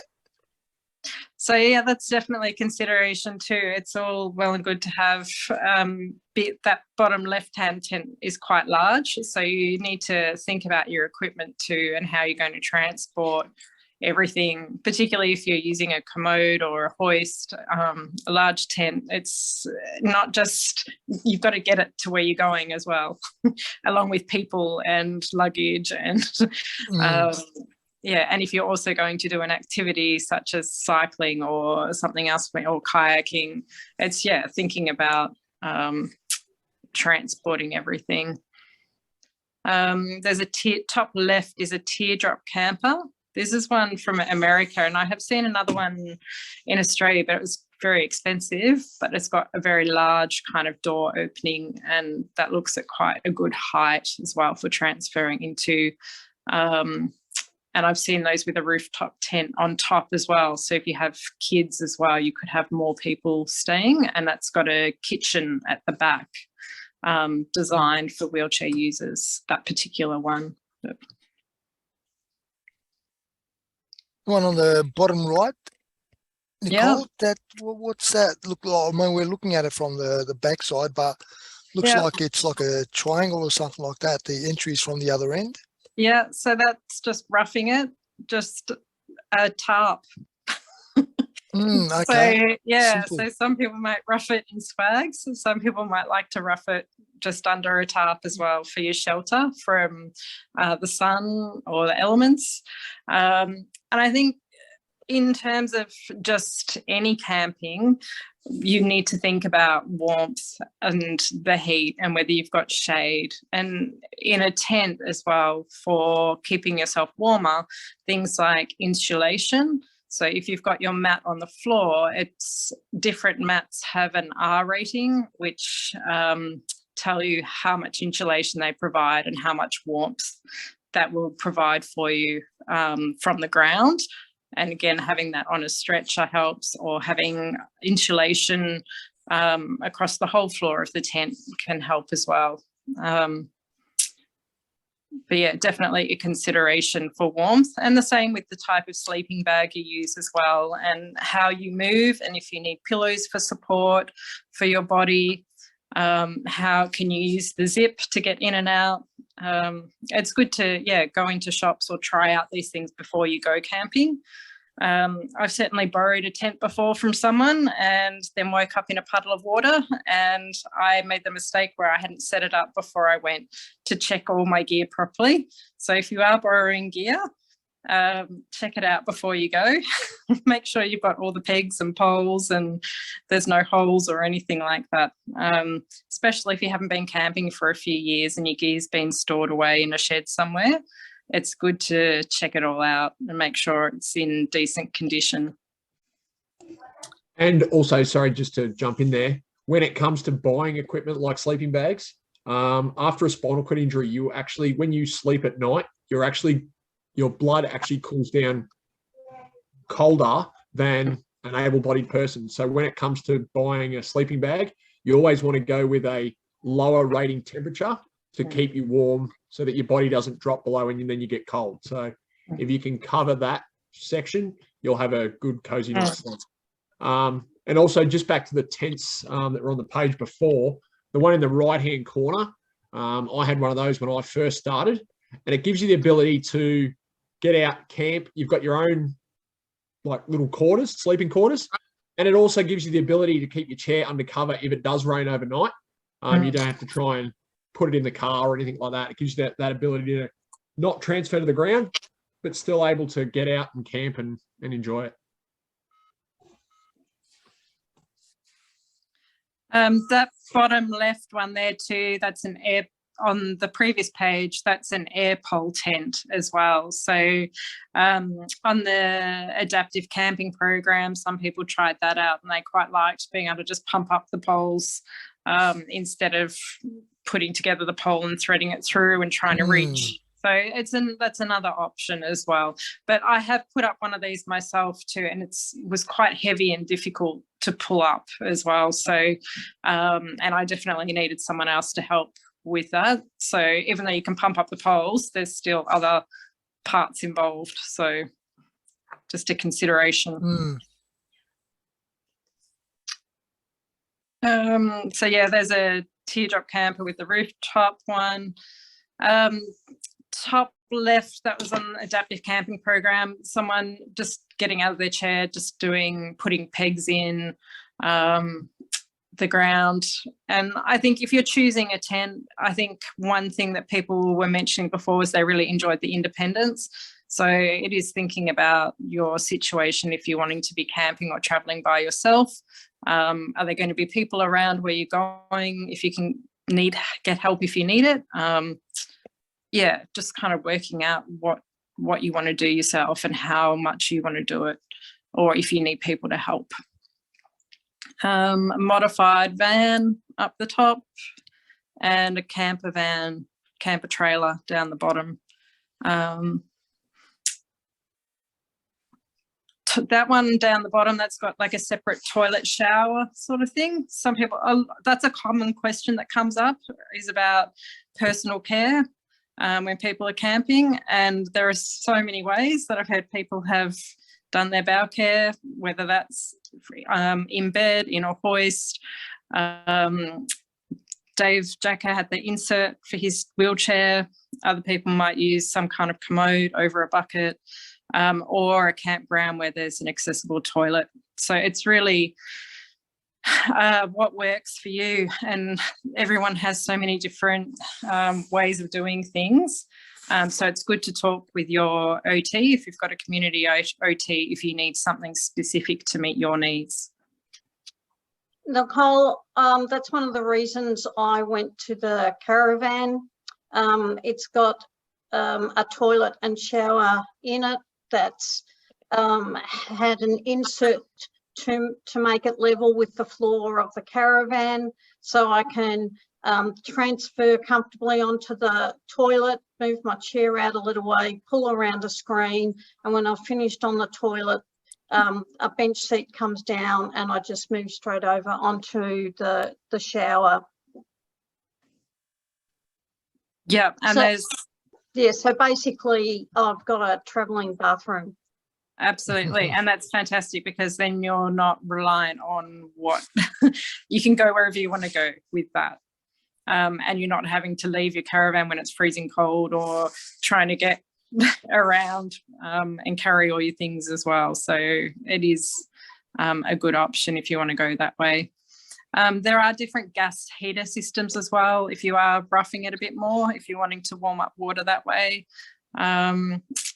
And True, you might know more about different options for products for heating water as well. Some of the stuff that's on the market now is really good. Some of them are portable, so it just needs a gas bottle. It comes on a stand.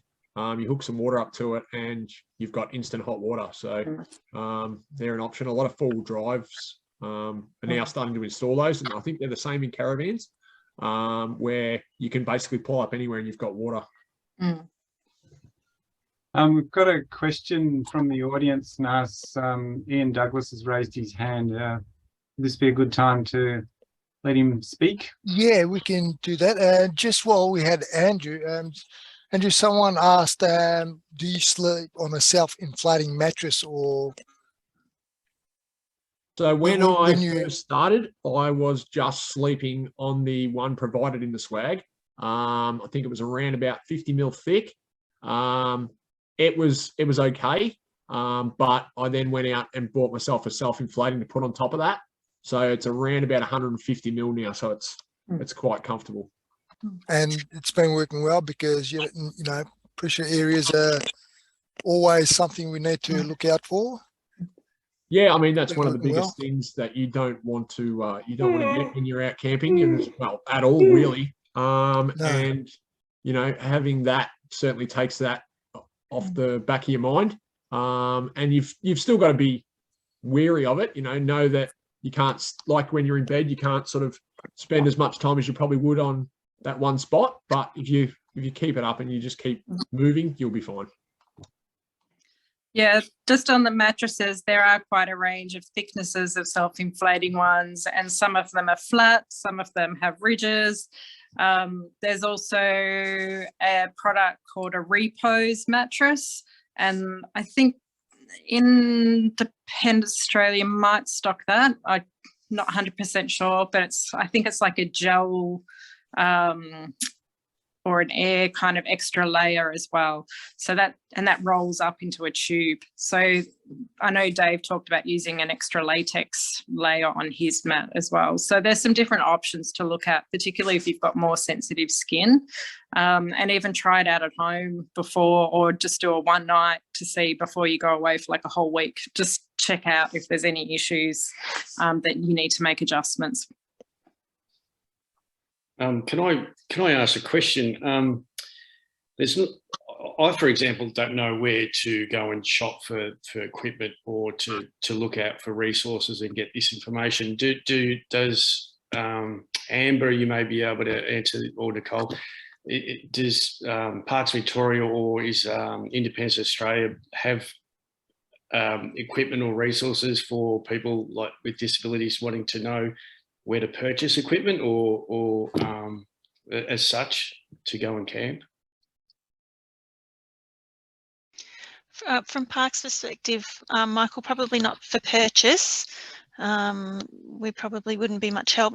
Nicole might be better to help with that inquiry, but I guess I could say that we've encountered a similar thing when we've been looking at you know, getting equipment to put into some of the facilitated camping, we've really struggled to find, you know, things that are ready to go on the market, which is why we reached out with Tom as well to look at how do we design a new camp bed. So yeah, I guess looping that back round, if I can get some good tips on where to find some great equipment too, that would be awesome, because it's a bit of a minefield trying to figure out what's going to be best for as many people as possible, that from a parks perspective that we can put in place.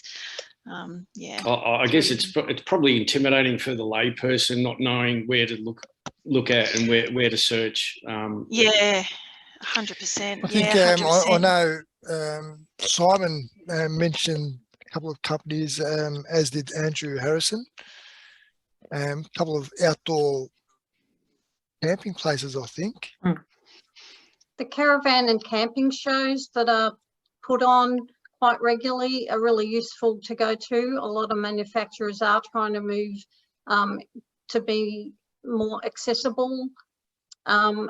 And yeah, for example, I saw the, rather than gas, but diesel heaters for caravans, and also little cooling units that you could add into things. So I often go to those events just to check out what's there, because then it sits in your mind, and when you're trying to work out what you need for yourself, you can, that's where you can start. Yeah, I think some great options are going to places like your caravan camping show, going to your outdoor stores. There's Snowy's have an online store, and I saw they had a blog about camping gear for people with disabilities.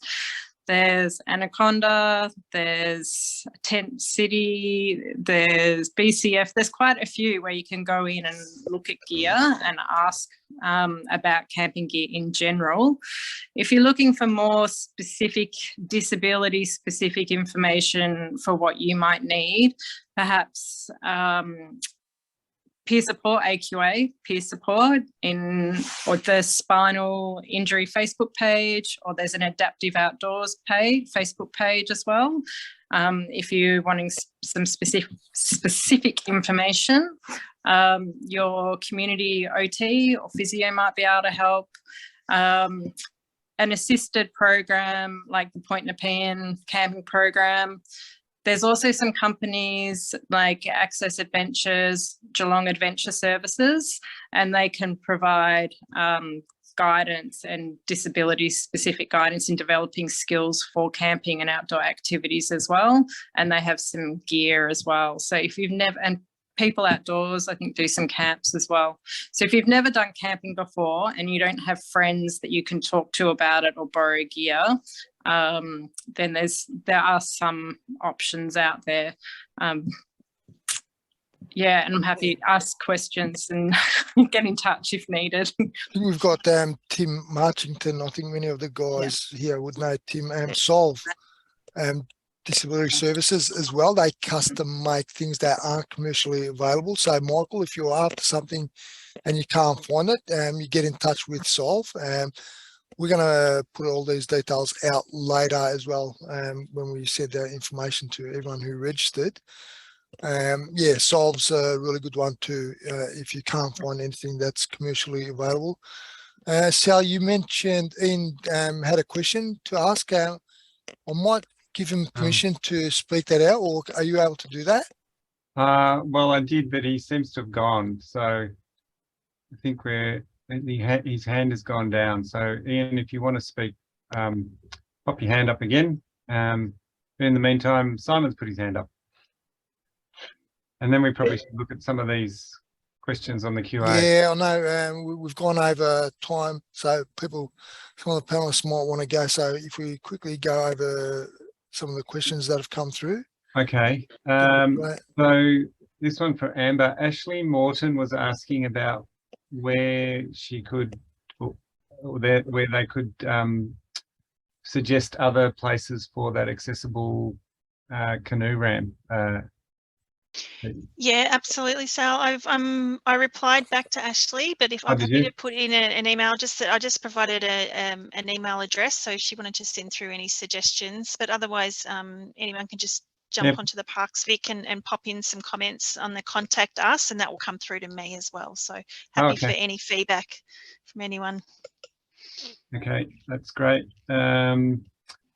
Anthony Wake is in Northern Territory at the moment. Lynne, you mentioned him with the Accessivan and promoting Accessivan. So it sounds like he's still building those options. Probably worthwhile mentioning Anthony Wake. He specialises in building caravans that are suitable for people with disabilities. So that's his speciality. He being a para himself. Thank you. Yes. Ray said he was quite late. Yes, we are recording it, Ray. So we'll release the recording within a week or so. So you'll be able to watch the rest of it. It's been a really fascinating session, I think. And I think that's all the questions there are. Simon's got his hand up, so maybe Simon, you could ask your question now. Yeah, sorry, more of an answer, Sal, to what Michael was inquiring about, where to go and get gear. And Nicole spoke about it, but yeah, when I was looking for a bed or a camp stretcher of sorts to sleep in, was Anaconda were great, and I just basically made sure, I said, look, can we set it up? Can we make sure I can set it up on my own first? So before you buy it, if they're not willing to do that, walk away, go somewhere else. I mean, you're buying a product, you should be able to try before you buy, at least in terms of setting it up. And yeah, they were pretty good. And I sleep on a self-inflator, like a 120mm Dune self-inflating mattress, which you just got to make sure you leave them with the valves open for a good, 6 or 8 hours before you use it. And they're quite comfortable. But luckily, I'm able to move, and I do turn over and wriggle around a lot. So touch wood, haven't had any issues with pressure. Excellent. I don't know if any of the attendees have got any questions, because might give it a couple of minutes and then we'll finish up. Just put your hand up, anyone, or put it in the comments. While that's happening, just having a look. You mentioned Sol before as well. Sorry, go on. Oh, I was just going to say, when it comes to camping, it's like everyone's really different. Everyone's got different abilities, and everyone wants a different experience. So it really comes down to just trying out different things, different bits of equipment, and see what works. Certainly chat to lots of people, but it really comes down to just giving things a go and borrowing equipment and then just trying that out and just seeing what works for you. Because that's what I found. I tend to take the equipment, try it out, it doesn't quite work, so then I modify it, something like that. Like with my cot that I've got, I found that when I paddled the Murray, the cot after 3 months started really sagging a lot, and I started having to pack it out with clothes, because I lie on my stomach at night. So now what I've done, because if I'm taking a trailer and I've got my vehicle and that sort of thing, I actually put some ply boards across the top of the cot, and then with my subflate mattress and then latex top on top of that, and that gives a lot more stability and makes a much more comfortable sleep. So yeah, so try things out, think outside the box, and just see what works for you, and chat with lots and lots of people, get different ideas. And on the internet, there's tons of stuff on there these days, and yeah, so have fun. Thanks, guys. Lynne, you've motivated me now. A question has come through. What is the cover on your legs? So in one of the photos, I think you had something over your legs. It wasn't hair. Which person you're talking about now? Yeah, Lynne. Simone Jarvis has asked you, yeah. Probably back then I had a cover made by a sailmaker to keep my legs dry. But I've recently found from Kinetic Balance, which is a company in the Netherlands, that they make covers for your legs. And the one I'm currently used is, I think it's called a long parka, and it surrounds my entire bottom half of my legs and then covers the top part of my legs. So it's waterproof and it keeps my legs dry. What's the name of the company again? kinetic balance. And I've found that the local distributor is Push Mobility. There is one that will also work with a bar tech that's called a rain deck radar, but they're not available through Push Mobility. So you'd have to order them directly, and they're expensive, and worse still, the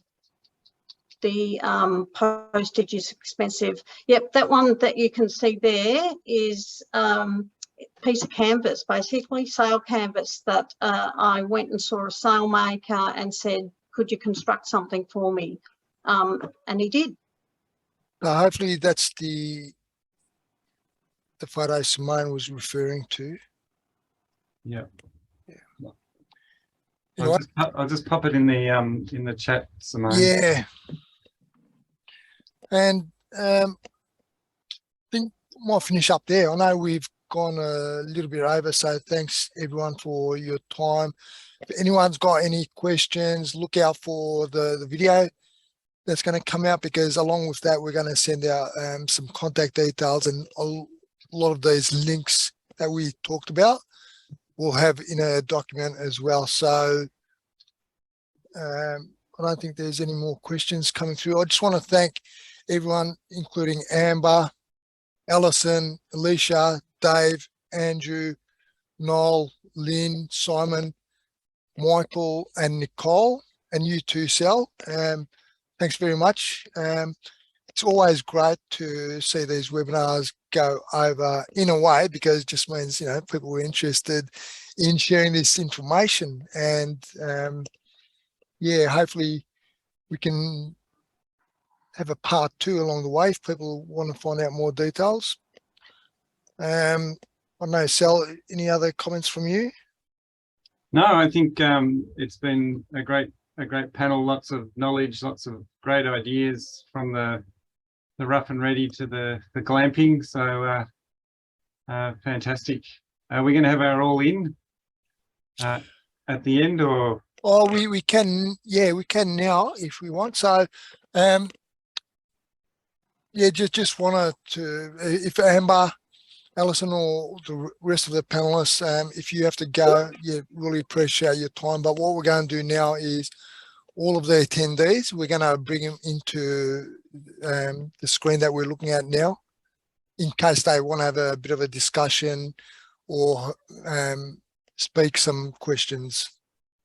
And note that we're still recording. So. And we're still recording, that's right. So if anyone doesn't want to be recorded, please turn your camera off, or make sure it stays off. We've got Colin. Colin's joined us. He was having a good chat with Dave. I think you've got a green speed on order. No, you've got a green speed. You've got something else on order. I've already got a green speed, an old manual one, 20 odd years old. That's what Dave Jacka started off with, similar. But I've just gone through the process of getting a new electric assist trike. So that's the order actually goes off today for that.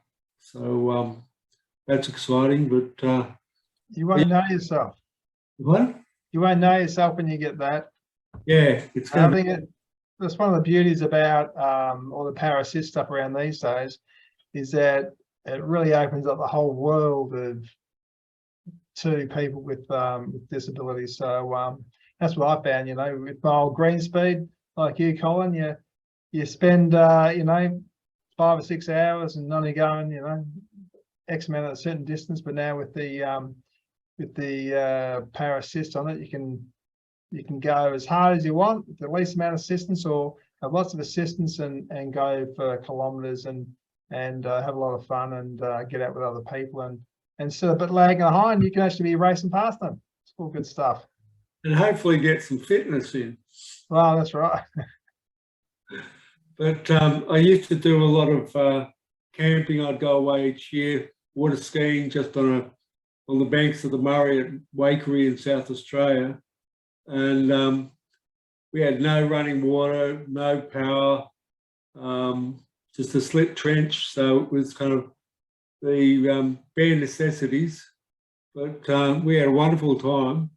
It's just a case of the slip trench was mined for an hour or so every couple of days, and everybody had to kind of hold it or go elsewhere while I was parked on the slip trench at night.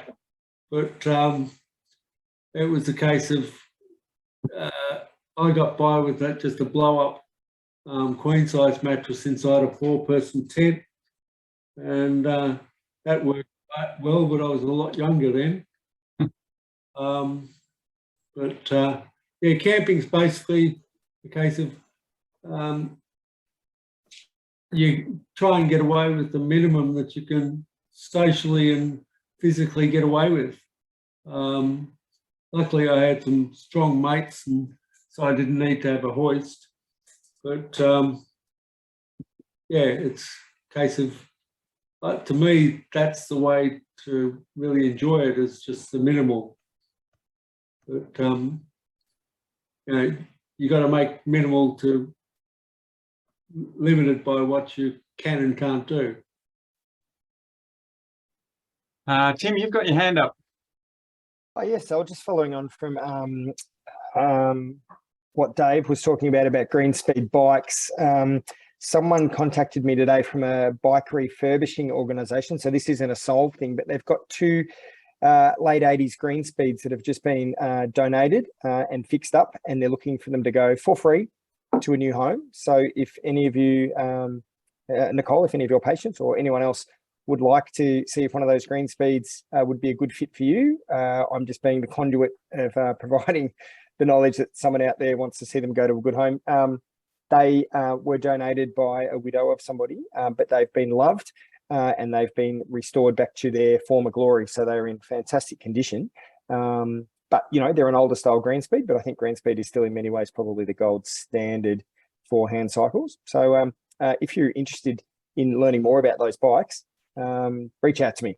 I'll just pop my number in the chat. Oh, thanks. Sal's popped them up. So there's 2 versions. There's the red version you see there, and then the next one is the orange version. So if they look like your next vehicle of choice, reach out to me and I'll connect you with the organisation.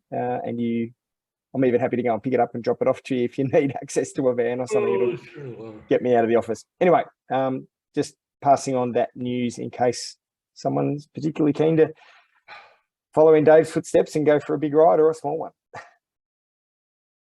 Thank you.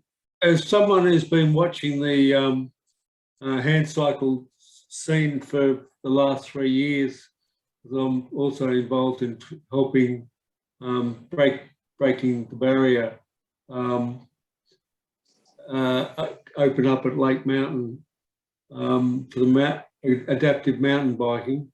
Those bikes would be valued at, say, $500 to $1,500 each. So it's a really generous offer, and it's great to have a try of something that you don't have to worry that you've got to take it back to a retailer.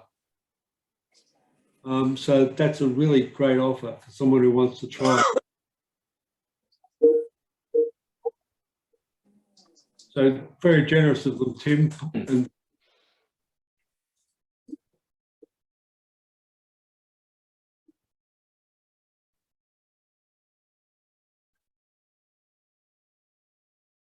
can I ask a question? Who was that? Brad. Brad, go for it, Brad. It's actually a question for Dave. I saw you had the Elysia there, off-road bike. Yep. I've actually been looking just at Push Mobility just last week. I'm going to go again tomorrow, trying a new bowhead hand cycle they're bringing in. But I was just wondering how you managed to get the Elysia, transport it to and from. Do you able to do that something yourself, or are you relying on someone else to help you transport it? When I go for a ride. Yeah. Well, I've got 2 ways. If I'm only going by myself and with one other person, say a support worker or something like that, in my van, I may saw the photo with my bed. Basically, I can stick that hand cycle in the back of my van and it fits in quite nicely. A lot of the time I've gone camping with lots of other gear. I've got a trailer and I just sit in a trailer and just get some ocker straps, just tie it down and that's that. So it's the easiest way.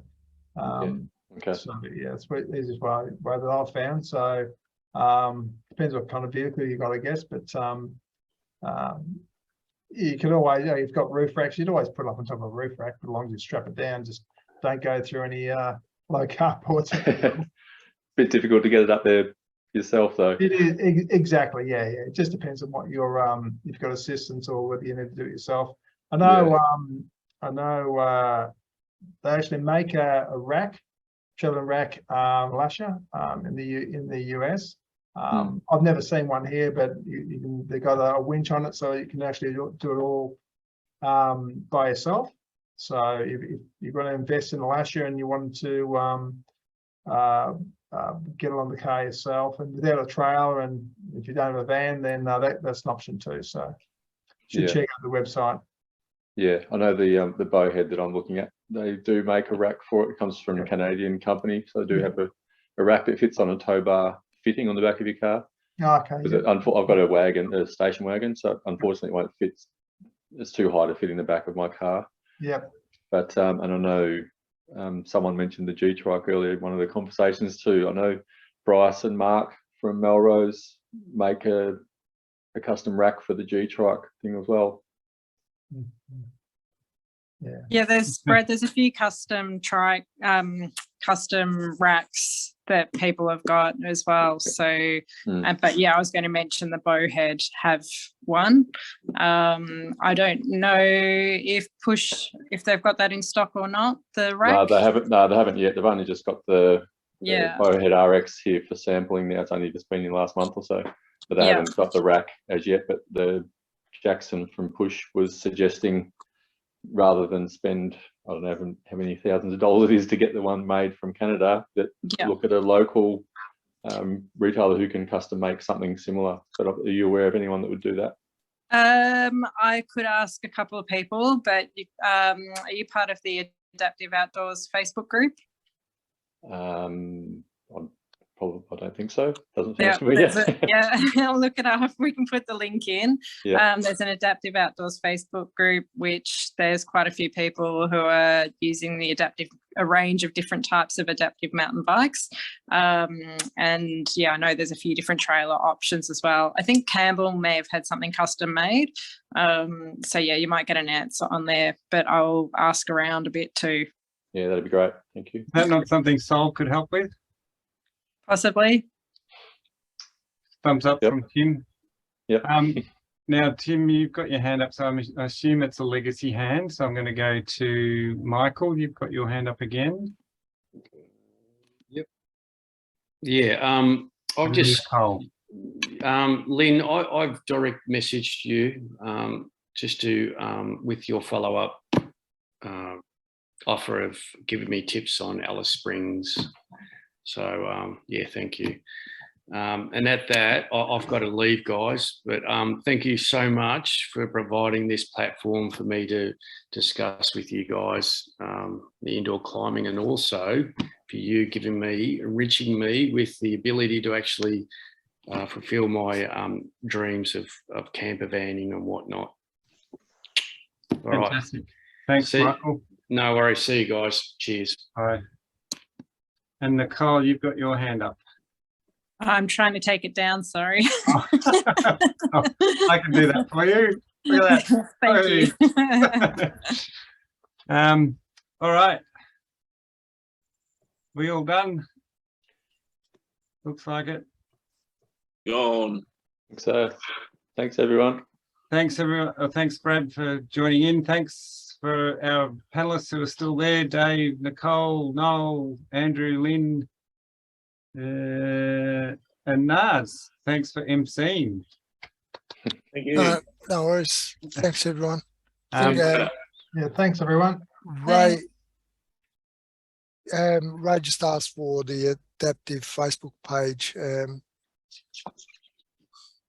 Just type adaptive into Facebook and you'll find quite a few. Okay. And Marilla, you wanted to know if the green speed hand cycles, hang on, where was it? Does the, Yeah, is that do you move it with your hands like that, or do you press a button? How does it work? so the two that Tim's got are arm powered. You can also get a recumbent that's leg powered. We've actually just had a custom made recumbent which is leg powered, and it's also power assist. It's also got adjustable seats, so people who are wanting to explore that as a possibility can come and try it out, and then if you like it, you can get something made specifically to your needs and measurements. So the recumbent we have is foot powered. It's the seat's height adjustable, so it's easy to transfer. It's got removable handlebars, and also we can vary the pedal length. And then we also and then the pictures that we had of Tim's cycles are hand cycles, so they're hand powered. Okay, so you pedal it with your hands. Yes. But you can get them as Dave's is, you can get them with power assist as well. So, and the way power assist works is it can assist while you're pedaling, or you can get some of the throttle, so you can just press the throttle and not have to pedal. Oh, okay. Yeah. Thanks. Also, I was wondering with the with camping, how, like, say for example, I think it was two of the men said something about camping, and they went on the ground with camping. But how do you manage going to the bathroom and stuff with just only being in a tent? It's called a river. The river? Yeah. You just get thrown in the river. That's it, and that's your bath for 2 weeks. You don't come back up and all that great, but depends what you're comfortable with, I guess. That's what it comes down to. You know, you can either just get a tarp and jimmy up a tarp so you can, you know, cover yourself so no one can see, or in my case, I just did my ablutions in my tent or in my van, you know, you know, when I was at the moment, I didn't shower for 14 days. So, but you give, you know, the important bits a wash, but it's really what you're comfortable with. Or you can go to camping spots where they might have toilets, which I've done, caravan parks. When I've travelled on doing rail trails, you know, I might have a base as a caravan park and you know, stay in the tent, but then they got wheelchair accessible toilets, that sort of thing. So really comes down to what you're comfortable with and how extreme you want to go. I love the idea of going right down to the ground, like earthing, lying on the ground. And I just wonder, like, even with long trips, how do you manage to go to the toilet? Do you just pull over and stop, or do you just have a portaloo with you or something? Yeah, so when I go camping, I actually have a portable toilet that's actually foldable, which you can set up and use, and it's quite supportive. I'll see if I can find the link before the end of this, and I can send it out, and then you can have a look at it. But I use that, and it's quite good. So it's a portable toilet you take with you? Yes, it's actually called the Thunderbox. So it sets up, it's got a lid and everything, and you can set it up, and I normally just put it in a shower tent, and then, do your business. Okay. Well, although it's a little bit out of date now, there's an app called the National Toilet Map. So as you're traveling from place to place, you can predetermine where toilets are that suit. So you can put in wheelchair accessible, and then it will pinpoint exactly where to go. Okay. Sounds good. And for some of those, you might need an MLAC key as well, which you can get. There's online forms, but yeah, the toilets as well. You can get a pop-up double tent or a pop-up single tent, which can go around that. Some people need more back support or arm support to balance. So yeah, it's very individual. Hey, Harrow, is that your Thunderbox, Lou? That's great. Is Andrew still there? Yeah, sorry, that's the one I use. Yep, exactly Yeah, that. one. There you go, Mirella, the Jimmy's Thunderbox. So, oh my God. And then how do you empty it? You've got to carry that down to a river or something. What do you do? Dig a hole. Yeah, so the bottom's actually open, so you just dig a hole. Oh, it's good to know this stuff because it's about being self-sufficient and not really needing much, isn't it? Going back to lecture. You've also got the option of a chemical porta potty if you're anywhere for any length of time. They're about 50 to $100 plus chemicals. And they've got a comfortable seat and a flush mechanism, and they can be quite comfortable for people in a tent. You just got to be careful when you're emptying them, that's all. But they can be available from any camping shop.